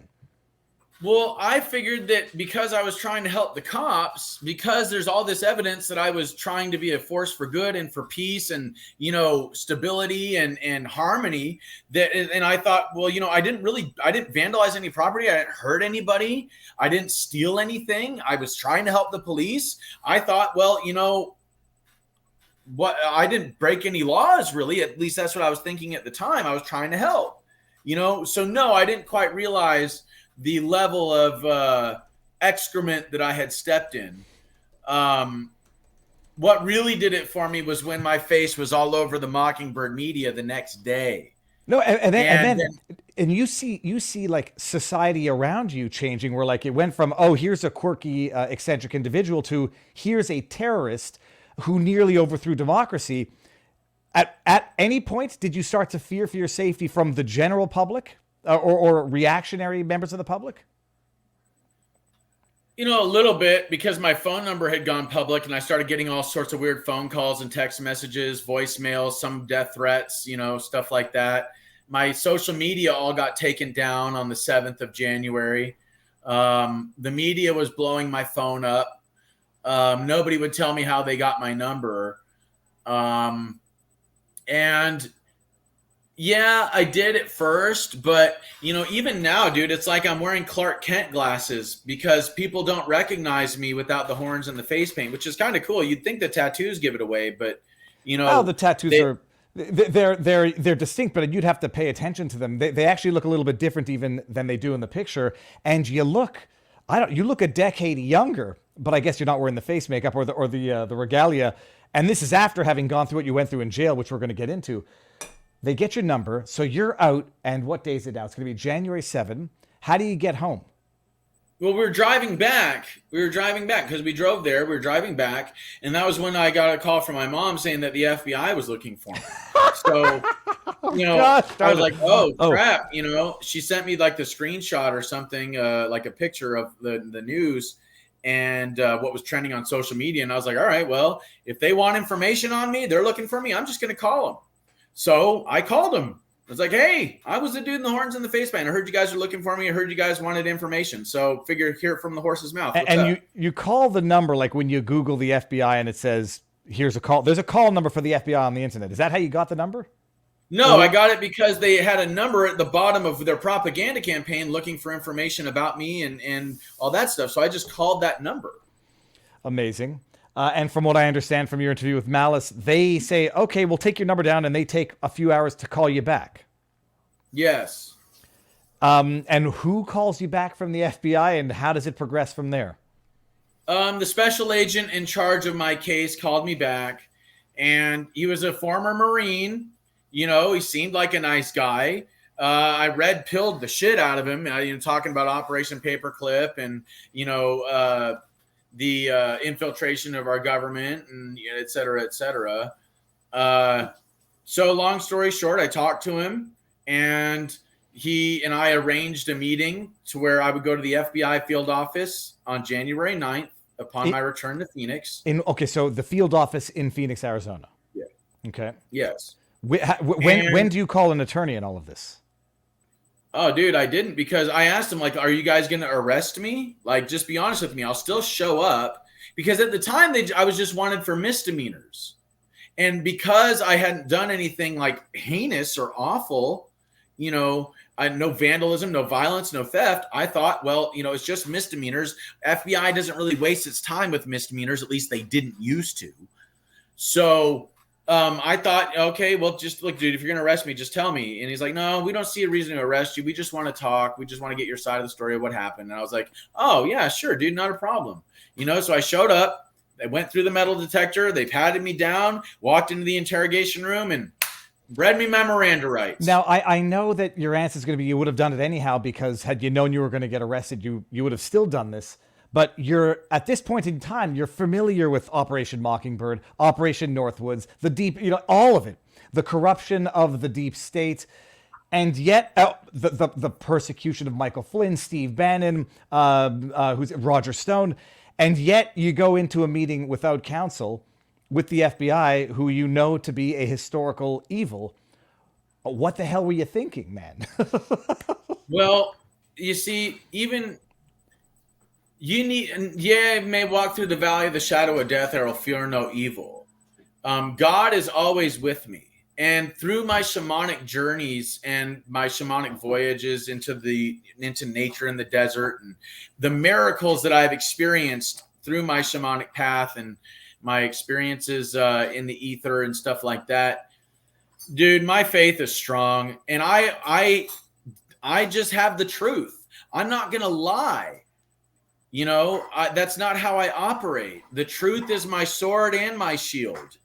So the way I look at it is like, yeah, dude, I'm going to tell them everything that happened, even if I don't have a lawyer, even if I do have a lawyer, because I have nothing to hide. Yeah, this is what happened. This is what I did. This is what I said. This is how it went. I stopped somebody from stealing. I offered to help the cops. I stopped people from breaking in the building. I did everything I could to be a force of peace for that on that day.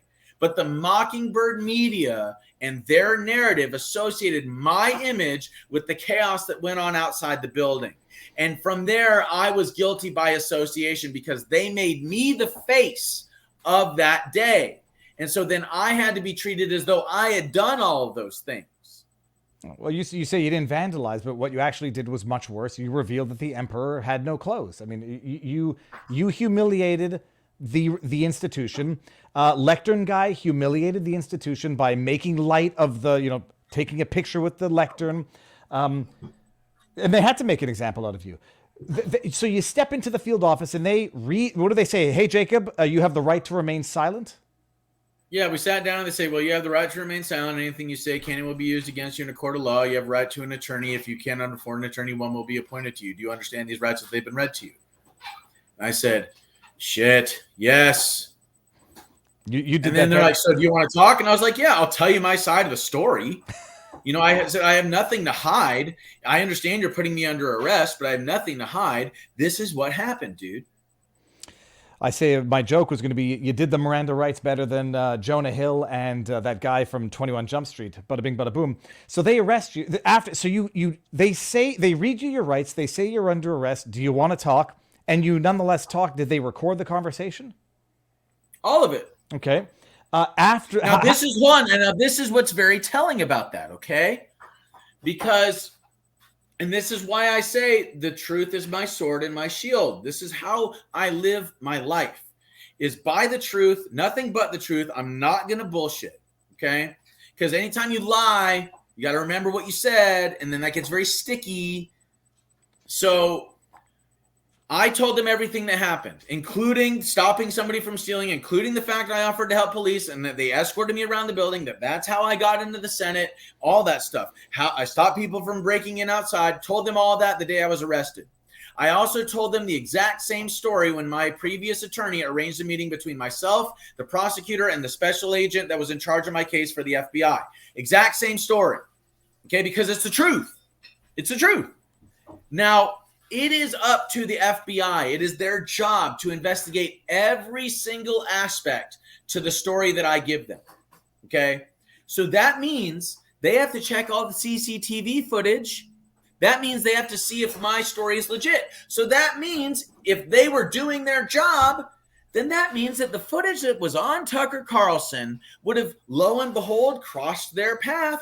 They were going to talk to the police officers. They used the testimony of one of the police officers that escorted me around the building in my case to damn me into the situation that I was in. So that means, in my opinion, and this is part of why we filed a motion to vacate my sentence and my conviction, that the government knew about that footage.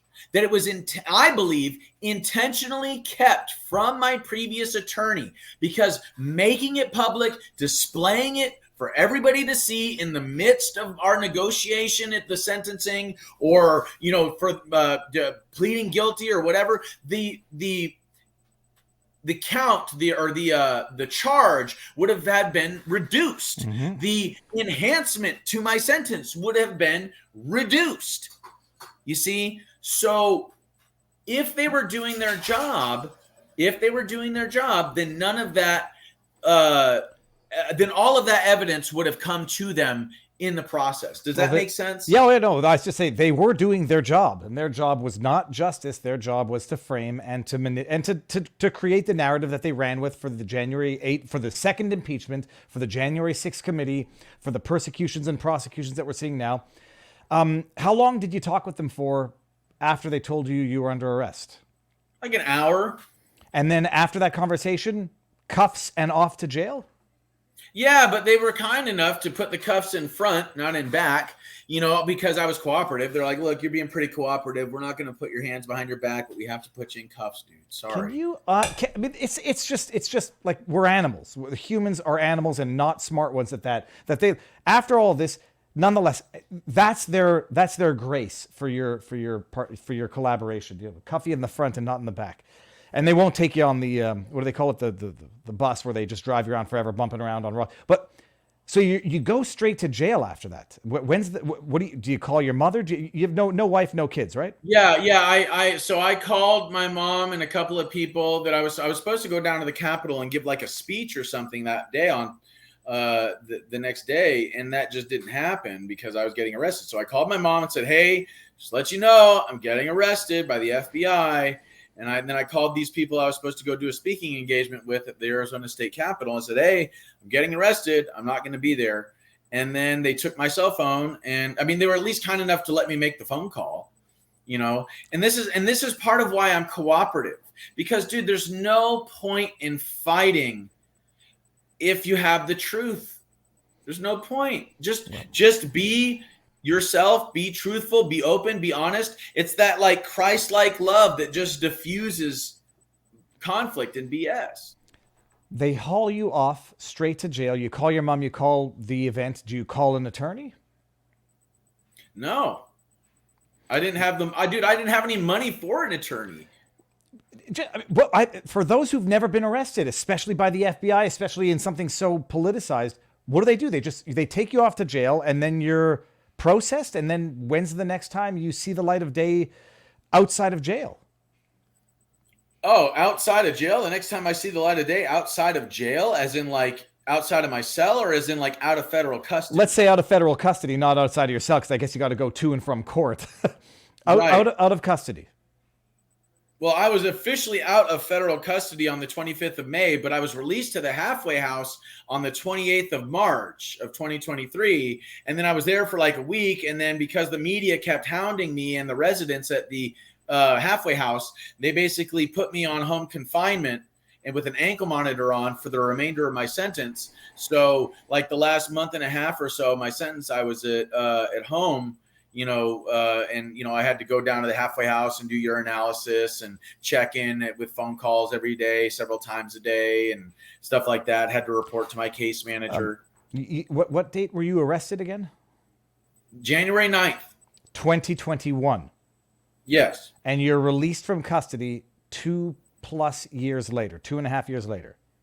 Yes. Holy shit. 29 months in federal custody. I'm looking, I posted a tweet that, about that we're live now, and I look in the replies and some say you're a Fed. I'm like, it's a stupid thing to entertain. 29 months in federal custody. How much of that was spent in solitary confinement? 10.5 months. When? In the beginning of my sentence. So basically they kept me detained. They did not allow me pretrial release, which in a way I'm kind of grateful for, because if they had given me pretrial release, there would have been all these stipulations. And at the same time, I would still be serving the sentence that they had given me. So getting it out of the way was kind of good, but spending 10.5 months in solitary was not. Now, the thing is that they said that I was being put in solitary because of COVID. And then they said it was for my safety, because I'm so high profile. But here's the thing. All that went completely out the window when I got transferred to Oklahoma and Colorado, because I was in general population in Oklahoma and Colorado. So did COVID and my safety just magically disappear? Well, the COVID has been bullshit from the beginning. I mean, as a pretext for solitary, regardless. The safety, I don't know, some will say maybe they wanted you to get shanked. But the safety argument is preposterous to me on its face, because you're not like a Chauvin notorious, a Derek Chauvin. You're not like a... can't think of an accused who would need to be kept in solitary for their own safety. I don't think anybody would have any ill will towards you regardless. It's just a pretext. But is it 10.5 months consecutive solitary? Not kind of. So from my detainment, I went from solitary in Arizona to solitary in DC, and then solitary into Alexandria, Virginia. In between Arizona and DC. There was one night spent in Grady County, Oklahoma, where I was with general population. Then I went to DC, went to Alexandria, Virginia, and I spent, I think, 5 months in Alexandria, Virginia in solitary confinement. I believe it was June 10th that I was taken out of Alexandria, Virginia, transferred to Oklahoma, and then transferred over to Colorado for my psychological evaluation. I returned back to Alexandria, Virginia, and solitary confinement as of the 12th of July. And then I went from the 12th of July all the way, I believe, to December 29th in solitary confinement in Alexandria, Virginia. It's beyond torture. I don't understand. Well, like you're sane and rational compared to what I thought you would have been just in general, let alone after I don't know how anybody survives that. Someone in our chat in locals is asking, Love in Two Limes, did you get beat up in prison? I think the answer to that is no, correct? No, I want you to think about this, especially like in prison, because jail is worse than prison. Okay, jail sucks. Explain the difference: remand, prison, and jail.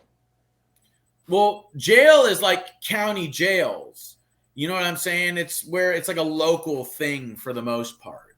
Now, I was in Alexandria Detention Center, Alexandria Jail, where they house federal inmates and local, criminals alike.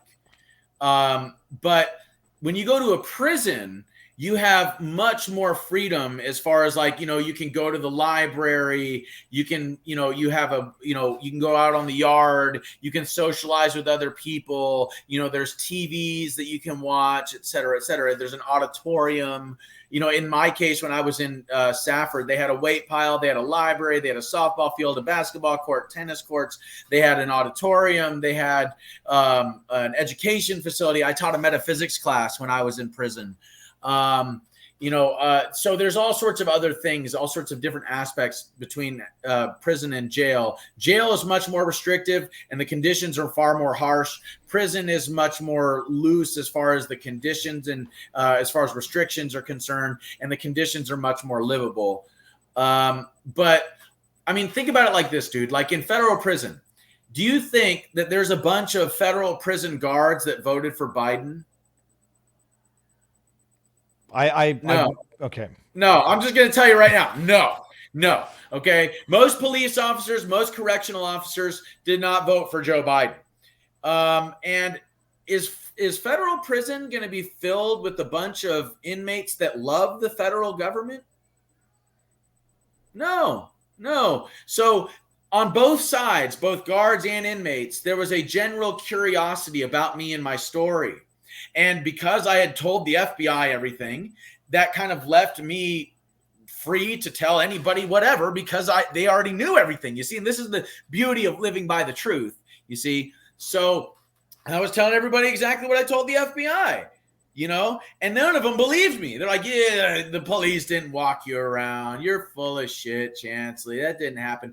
And then when Tucker Carlson airs that footage 3 weeks before my release, which, by the way, that had nothing to do with my release. We're absolutely going to get there on a separate point, because that's something that I think people need to understand. But your release was not the result or consequence of Tucker Carlson releasing the footage. It was your scheduled release as per time served in federal. We'll get there.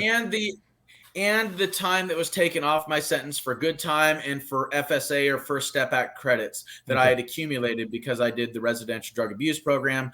I did RDAP, residential drug abuse program, because the BOP demanded that I do so, because I told the pre-sentence investigator that I had consumed mushrooms a handful of times in my life. And then they decided, lo and behold, BOP says, well, now you need to go to residential drug abuse program.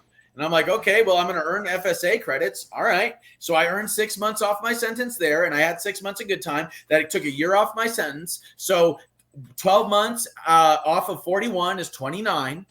So I was going to be released. I knew I was going to be released on the 28th of March in mid-February of 2023. And then 3 weeks later, Tucker Carlson airs that footage, thus, in one way or another, vindicating me in the court of public opinion. And And then when I got out, everybody's like, "Oh, the footage got him out. Tucker Carlson and McCarthy's a hero." And even politicians were saying that. And it's like, dude, you're supposed to be a lawyer. You're supposed to like understand the law and like court processes. And you're saying that footage got me out, when if that were the case, there would have been a court hearing. And the judge would have banged his little gavel and said, "Release him," which would have been headline news, But these people, they use human beings and their stories to be to weaponize them for their agenda. They don't care about whistleblowers. They don't care about the plight of the average American citizen. What they care about is reinforcing their narrative and gaining clout for them and their party. And that's the way that I've been used. That's the way a lot of people have been used throughout American history. It's the way that people like Stephen Friend, the FBI agent that blew the whistle about January 6th cases. That's the way Kyle Seraphin, the guy that blew the whistle about the Catholics being persecuted by the FBI. That's how these people are used. That's how whistleblowers are used by these politicians. They don't care. What they care about is their political theater. What I'm glad I remember hearing, and I just wanted to make sure that I never actually repeated it, and I didn't. I said, "Pardon, Jacob Chansley," not, "Thank you, Tucker." I remember hearing that. I was like, oh, they so perfectly coincided that I recall hearing people saying that it was the release of the footage that got you out, and I didn't actually appreciate you served your full freaking sentence. I do want to harp on the solitary confinement, though, before I ask you, what you pleaded to and why you pleaded to it.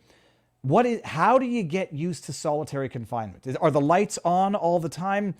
Is it this, what is it like? It's I can't imagine a greater torture. Yeah. The first 60 to 90 days of my being incarcerated, they had the lights on all the time. In Alexandria, Virginia, they did not give us any books because of COVID while I was first there.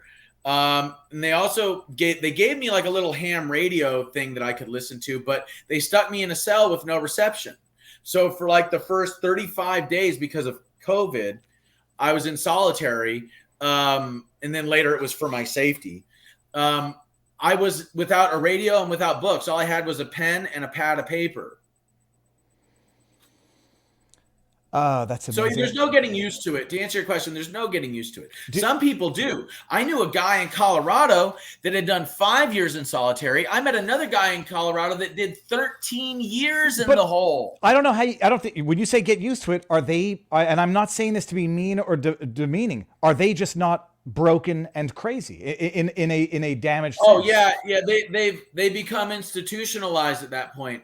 Both of these individuals got out of prison, and then a short time thereafter chose to commit crimes and go back. And I should say, I didn't mean crazy like that. I mean, institutionalized is a better way of describing it. Broken brains, like things they don't heal from that is my point. Yes. And I appreciate, I can appreciate now how your shamanism, if anybody even wants to, think it's a little weird and quirky, could help you get through that. But I mean, like you said to Malice, how do you even meditate and then get out of the state of meditation and say, oh, I'm still stuck in a freaking hole for God knows how long? Yeah. And that was what was so hard about it. So, I didn't want to live anymore, but I also didn't want to die. So I just had to go through this every day for months on end, not knowing when it was going to end. And like you said, it was an interesting thing that you said to Malice. It's like, you don't dare say that to anybody because they'll put you on suicide watch and they'll make your life even more miserable than it is that led to you not wanting to live, but not wanting to kill yourself. That's correct. Is there evidence of bathroom, showers? What do you smell like? What do your nails look like? Brushing your teeth? Like, what do you end up looking like after this much time in solitary? My beard got really long.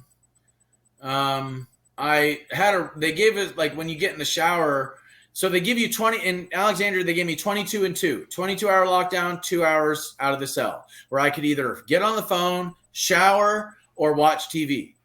And when you got in the shower, if you asked for it, they would give you a single razor so you could shave your head or your face or whatever. So, I spent most of the time on the phone, or, obviously I would shower too, but on the phone or watching TV outside of my cell. But dude, it was rough because, okay, it's 2 hours out of the cell, then get back in that cell. And what time of day? Like, what do you do for, it's going to sound so spoiled. What do you do for sunlight, vitamin D? I think dental floss is where I'm going. But like, what do you turn into a pale ghost and like physically? Well, they had windows on the cells looking out into the free world, which was kind of difficult, to tell you the truth. You know, you see people walking their dogs or driving their cars, and you're like, oh, when is it going to happen for me? You know, why can't I be out there? This isn't fair. But the window is like this wide, and like, you know, like 5 to 6 feet tall at the more like 5 to 4 feet tall, goes up to like the ceiling, and it's like this wide. So like you can like do this, you know, not much sunlight though, you know, and I didn't see the night sky for months. No, it's amazing. Whenever I look at a plane flying over, or when you're in a plane, you're like, I'm flying over, you know, someone getting murdered. I'm flying over a car accident. When you're walking your dog out there, you don't look in a building and say, there's a human being, a universe of consciousness in solitary confinement in a box out there. Like that is, it's horror to me. It's pure horror. How do you think about, just really quick, and think about like what people were going through in the gulags in the Soviet Union. Think about the kind of strain that was happening to those people, because a lot of those gulags were out in the middle of the Siberian wilderness. You know what I mean? And the wilderness was their prison. There was no bars. There was no fences. Oh, you want to try and live? Yeah, you want to try and run away? Go ahead. You'll die. You know? Well, and I mean, even more horrific there is that their family has no idea where they are. Nobody knows where they are. And there's nobody raising social awareness. Did you derive any sort of spiritual comfort or encouragement from the people who were on the outside raising hell, or were you even aware of it? Yes, I got lots of letters that were very, very encouraging. Pretty much 99% of them were positive. Lots of people. And what's really interesting is like as I'm in my cell praying to God, like, why did you ask me to do this? Why am I going through this? How can, you know, please help me, you know. I would get letters from people that were like, and like stacks of letters, because they would go through all my mail and then hand it to me like in one chunk. And the letters that I received were answering my prayers from that morning or that afternoon. The letters I would get at night were answering those prayers. But the funny thing is that the letters were dated from a week prior. So that means that God inspired these people to write a letter a week prior to answer my prayers a week later. Yeah, I like your perspective in life. I don't know how you've maintained it. How did you know when you were going to get out of solitary? After my sentencing. Now, you pleaded. People are going to say, why on earth did you plead? And I don't want to get into the... I know it's very easy to find fault with prior counsel, and it's very easy to find fault with bad counsel. What did you plead to? And what were the promises? Obstruction of an official proceeding, 1512. It's a charge that was created for the Enron people because they were destroying tax documents and before their trial, so they were obstructing an official proceeding. But somehow the government did mental gymnastics and twisted that around to get people for what happened on January 6th. It's just an abuse of statutes. It's bad legal ship, shall we say? It's legal bullshit is what it is. I mean, no, the idea that that's what was it, interruption of Congress or whatever it was, obstruction of proceedings. Obstruction of an official proceeding. That was, but what they did for Kavanaugh's hearing was not. What they that wasn't. What they did for the gun thing in was it Mississippi, Tennessee? That wasn't. What they did for the trans debates, that wasn't. This was, and jail. So he pleaded guilty. Was it one charge of that? Yeah, well, so they hit me with 6 charges. One of them was a felony rioting. Another one was a felony 1512. And then it was like, parading on Capitol grounds, trespassing, blah, blah, blah, blah, blah. So they said, look, plead guilty to this one felony. We'll drop these other 5 charges. and then you plead guilty to this, knowing that the range was, what was the range? 41 to 56 months? 41 to 51 months. The judge could have sentenced me to anything that he wanted to, but in all objectivity, it seems that Judge Lamberth is just going within the guidelines, and I was very thankful that he gave me the low end of the guidelines. But if the prosecution didn't slap my plea deal with an enhancement, not a terrorism enhancement, just an enhancement of threatening a public official, which the story that they came up with, I mean, I just don't even want to get into it, dude. Did it involve your flagpole spear being a weapon? Is that what I understood? No. And the thing is, dude, about my staff is that the head that was on it was not screwed in. So if I would have just dropped it, like pointed it down, the head would have fallen off. It wasn't a dangerous weapon at all. I was using it like it was a finial, So it wasn't intended to be a weapon. It never was. It's never been used as a weapon. It was not used as a weapon on that day. It was used as a flagpole. That was the way it was intended to be used. But the enhancement was because they said that when I was outside the building, one of the police officers heard me say, "We're coming after you." And then in the same sentence or in the same paragraph, I mentioned the name of Mike Pence. So, what? And then my lawyer at the time was like, "Jake, this is the best I can do for you."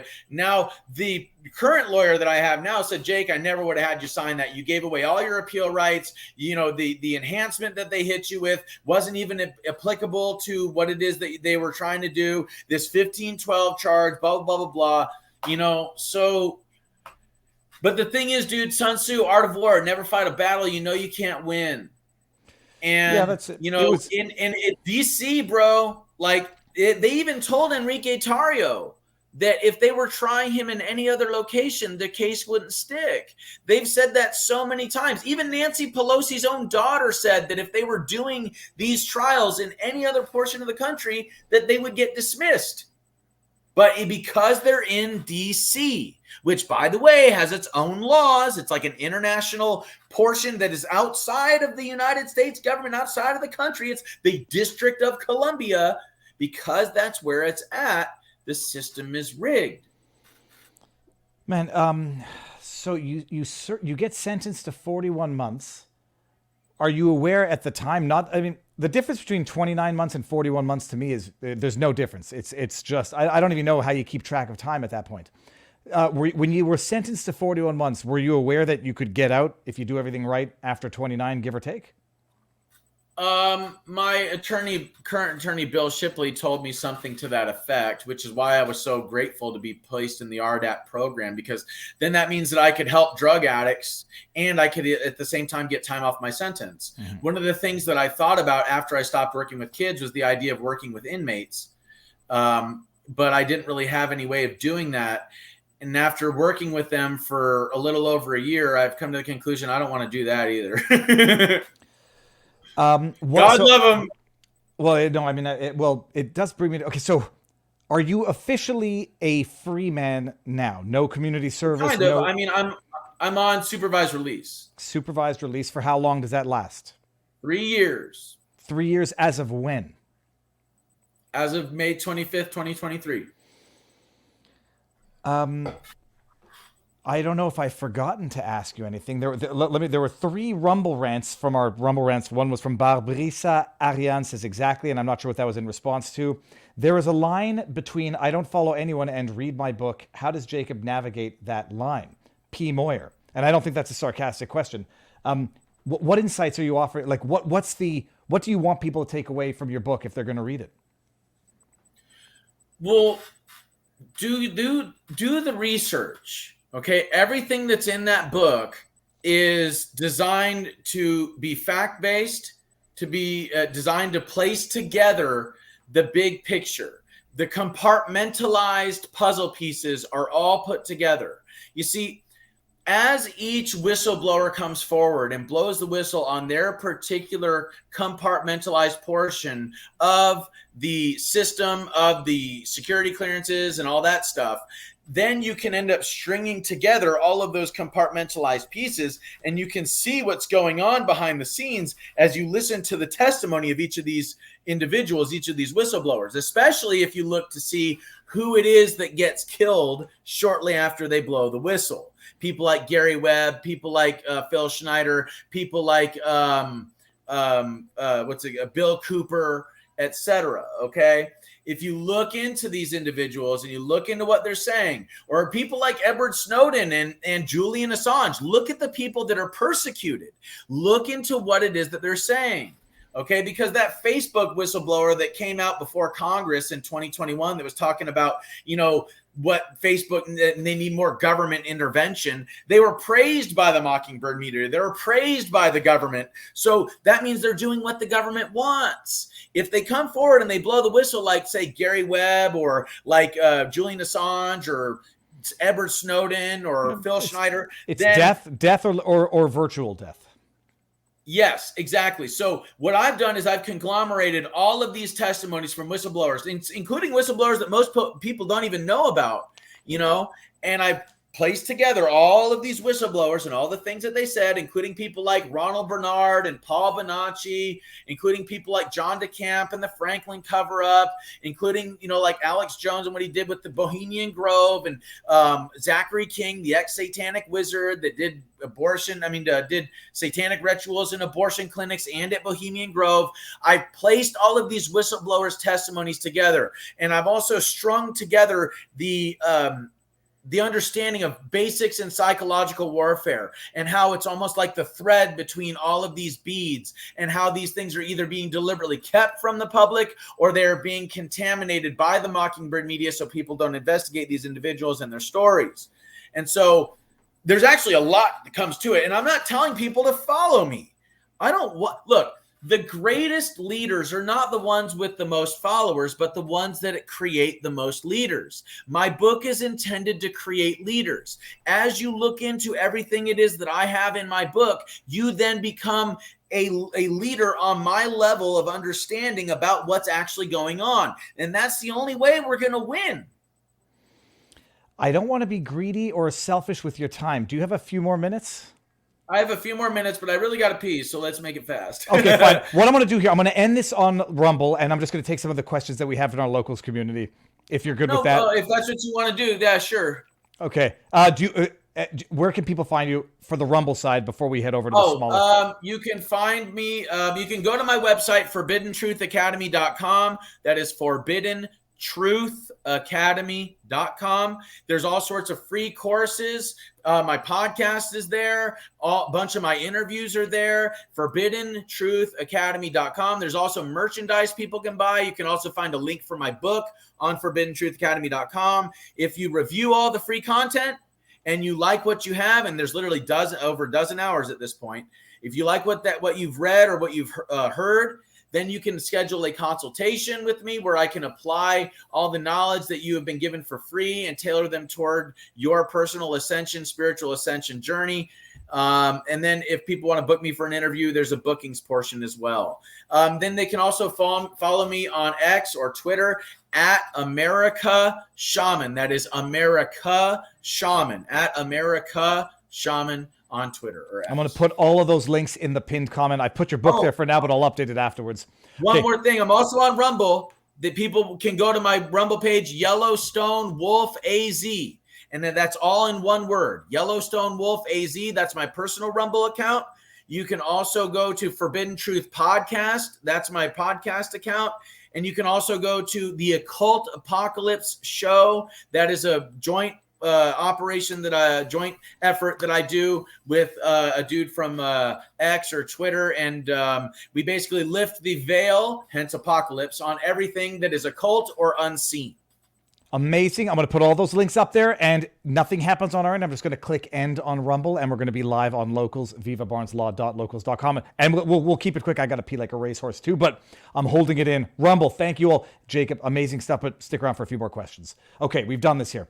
Jacob, okay, so first of all, thank you.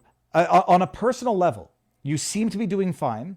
Do you wake up in a sweat thinking you're back in a cell? Do you have night terrors? Do you have any flashbacks? Do you have any what most people would have as some sort of lingering traumatic distress from this. Thankfully, I don't wake up in cold sweat. I mean, there's a time or two shortly after I got out, that I had dreams where I was back in prison. But I had dreams where I was forced to be back in the Navy too. So, currently, my shamanic beliefs and practice have helped me to heal more quickly than most. My faith in God and the miraculous things that I experienced both before, during, and after my sentence and my, January 6th and all that stuff have just reinforced in my heart and mind that God is with me. And I just need to keep walking down my divinely created path, and everything will work out. Think of the birds of the air. They do not reap, they do not sow, yet our heavenly Father feeds them. Will he not all the more feed you? Are you not more important than they?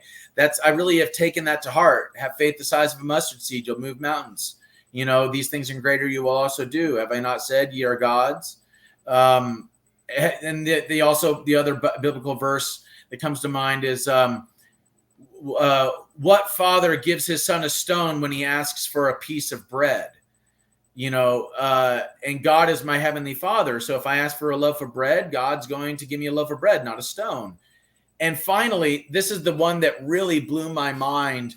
When I first got the felony slapped on me, and I'm sitting in solitary confinement here in Arizona, and I first got the felony slapped on me, and they told me it was a maximum of 25-year sentence, I was freaking out. They brought me back to my cell, and I'm freaking out. Like, oh my God, 25 years, you got to be kidding me.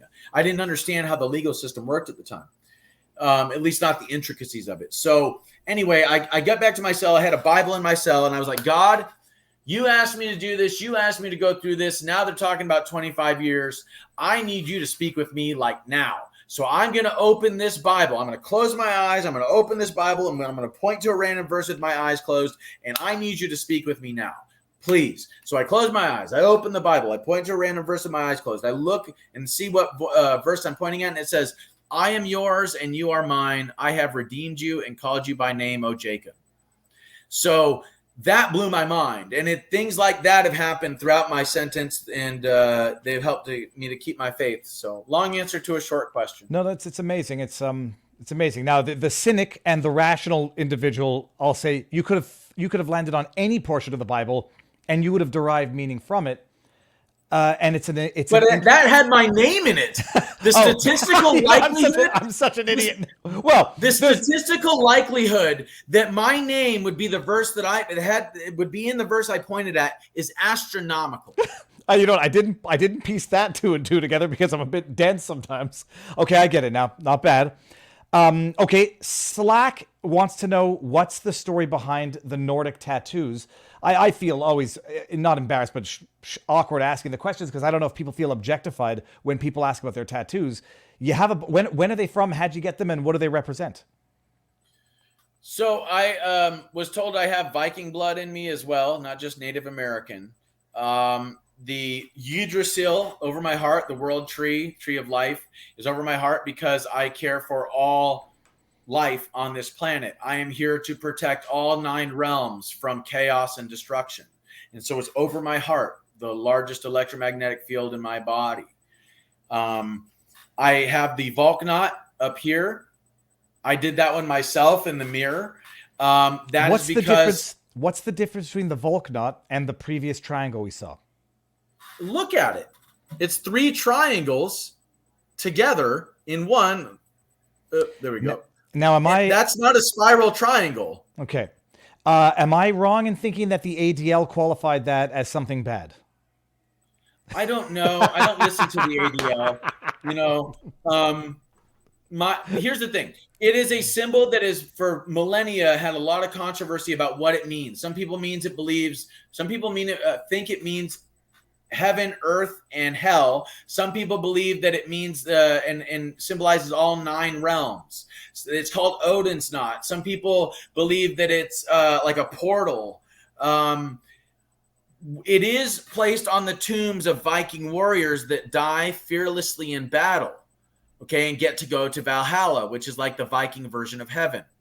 Now, because I have access to the knowledge regarding my past lives. And because I believe I've reincarnated on this planet several times, I place this symbol on my body because it is a reminder that I have died fearlessly in spiritual battle over and over and over again. And I placed it on my temple, similar to how it is that this symbol is placed on the tomb of Viking warriors that got to go to Valhalla. So it's a reminder to me of who I am, where I come from, and what it is that I'm doing here. Notice it's above Yggdrasil. More reminder. The hammer of Thor, Mjolnir, is a symbol of power and status. All of my tattoos are earned. Every single one of them are earned. They all have some sort of symbolic meaning. It's kind of like military members have ribbons on their chests and medals on their chests that represent different accomplishments. In shamanic cultures, tattoos are used for the same reasons. And I have over 100 hours worth of tattoos, all of which I have earned, all of which have symbolic meaning and that are personal to me in my spiritual journey. Fantastic. We got, you're considering running for office. We covered that, but how far into the campaign? Like, where are you at now in terms of your pursuit of office? Well, there's a lot of buzz, that's for sure. I am currently working on a website. I did not intend to break it to the media until I had my website up, but all I did was I put in a statement of interest, and then the media found it, and then they lost their minds and they put it everywhere. So that kind of, now I'm playing catch up, but we're going to have a website up soon enough. And when we do that, we're going to really start collecting signatures and getting my name on the ballot. And I'm already going to like local, like legislative district meetings and stuff like that, mingling with the people, talking with people, making my face, my presence, and my voice heard and known. I think after experiencing politics, you might want to go. you might find prison a better alternative. Bada bing, bada boom. No, dude. No, dude. You've never been to prison. No. It was a total joke. I'm just saying politics is a waste. Maybe an utter waste of time, but that was just a joke to say like how the life of politics. But you know what though? Look, dude, I am getting into this to hold the line, to raise the bar, and to change the game. All right. And that's exactly what I'm going to fucking do. And there's going to be no doubt in that whatsoever, especially when my website gets up and especially when I start talking to the people. These other candidates have no idea what they're up against. They have no idea the scale of the problem, let alone how to fix it. And Matt Gaetz over there in DC, shortly after I gave my interview on Newsmax about what my campaign platform was, this dude goes and creates an anti-corruption plan that just so happens to mimic almost to a T my campaign platform, which is single bill voting law, amendment for term limits for congressmen and staff, criminalizing lobbying, and 7-figure fines, expulsion, and prosecution for insider trading. And lo and behold, in his anti-corruption plan, there's the amendment for, there's term limit, there's getting rid of lobbying, and there's, stopping insider trading. Oh, and it just so happened that a couple days before that, he was talking about introducing a single bill voting law. Any coincidence here in this world? I think not. There's a question about what you think about the wind turbines. For that matter, the IRA. Lauren Bobert, thanks for asking. That's from Derry Sandy. Now I understand the 5G towers and the effect it has on humans. And we saw it was Schellenberg who did the documentary on the wind turbines attracting whales and having a negative impact on the environment. Okay, you've given more than you can. Hold on, just okay. It's fine. I'll answer this question because this is very near and dear to my heart. Solar panels, wind turbines, lithium batteries, oil, and natural gas and nuclear energy are inefficient and highly pollutive forms of energy. Nikola Tesla gave us an infinite, free, clean, wireless form and source of electricity with his Tesla towers over 100 years ago. These things have been intentionally suppressed by less than 1% of the population because they seek to monopolize our energy grid, because they want to monopolize and meter our energy consumption. Okay, this is a way that they've controlled economies for decades. Nikola Tesla's invention gives us infinite free, clean, wireless electricity. Donald Trump in 2020 released a patent for a zero-point energy engine. The patent was filed by a guy named Salvador Pius. You can look this up. It's out there. Okay, these things have the ability to transform our economy forever, to free every man, woman, and child from the centralized grid system owned and controlled by less than 1% of the population, a energetic grid system that is destroying our ecosystems, destroying and creating mass extinctions all over the planet, and promoting disease in the human body and in the human mind. So all of that stuff can be obfuscated. The whole centralized grid system can be rendered obsolete through the implementation of Tesla Tower technology and zero-point energy engines. Wind turbines are bullshit. They're killing birds and they're killing whales, and they are not efficient whatsoever. And guess where all the parts come from? Guess where they're getting assembled? China. Yeah. Okay. Same thing with the solar panels. China. Same thing with a lot of the lithium batteries and stuff, and the electric cars. China. And the blades are virtually non-compostable for what it's worth. Yeah, exactly. So it's like the idea that any of this is friendly to the environment is absolutely ludicrous. What it is that it's friendly to China's economy while we castrate our own and allow them to become an economic and military superpower. Not on my watch. We're going to do Tesla Tower technology. We're going to do infinite free clean wireless energy. We're going to do zero-point energy engines, and we are going to become energy independent for generations to come. And if you really want to see the level and the depth to which I've scaled this and thought about this, you can go to my Rumble channel, Yellowstone Wolf AZ, and watch New Heaven on Earth, A New Heaven on Earth. I have an hour-long video where I have schematics for how we can build new cities, how we can make them more efficient, how we can end up using the ley lines as transportation, electromagnetic highways like a transportation grid, how it is that we can circumnavigate the globe, traffic jams will be a thing of the past, there will be no more anthropogenic forever chemical pollution. We can create a civilization that has a symbiotic relationship with the environment and each other. War will be obsolete. Hunger, no longer a factor. Disease, no longer a factor. Okay? All of this stuff is easily achievable. But first we have to win the battle for the mind. And that's the battlefield that I'm fighting on each and every day. That's also why I'm campaigning for Congress. All right. I will not be able to end it better than that. I'm going to post the entire stream to YouTube, so it's going to have the other portion, and I'll post this everywhere so people can see it. Jacob, thank you. If you don't stick around for 2 minutes after I hit the end button, and we'll say our proper goodbyes. It's been amazing. I'm glad you're doing well. And yeah, you're pretty damn down to earth for what most people probably thought they knew of you. So thank you immensely for having come on and given us all this time. I'm going to end the stream now. 3, 2, 1, everybody out there. Peace out.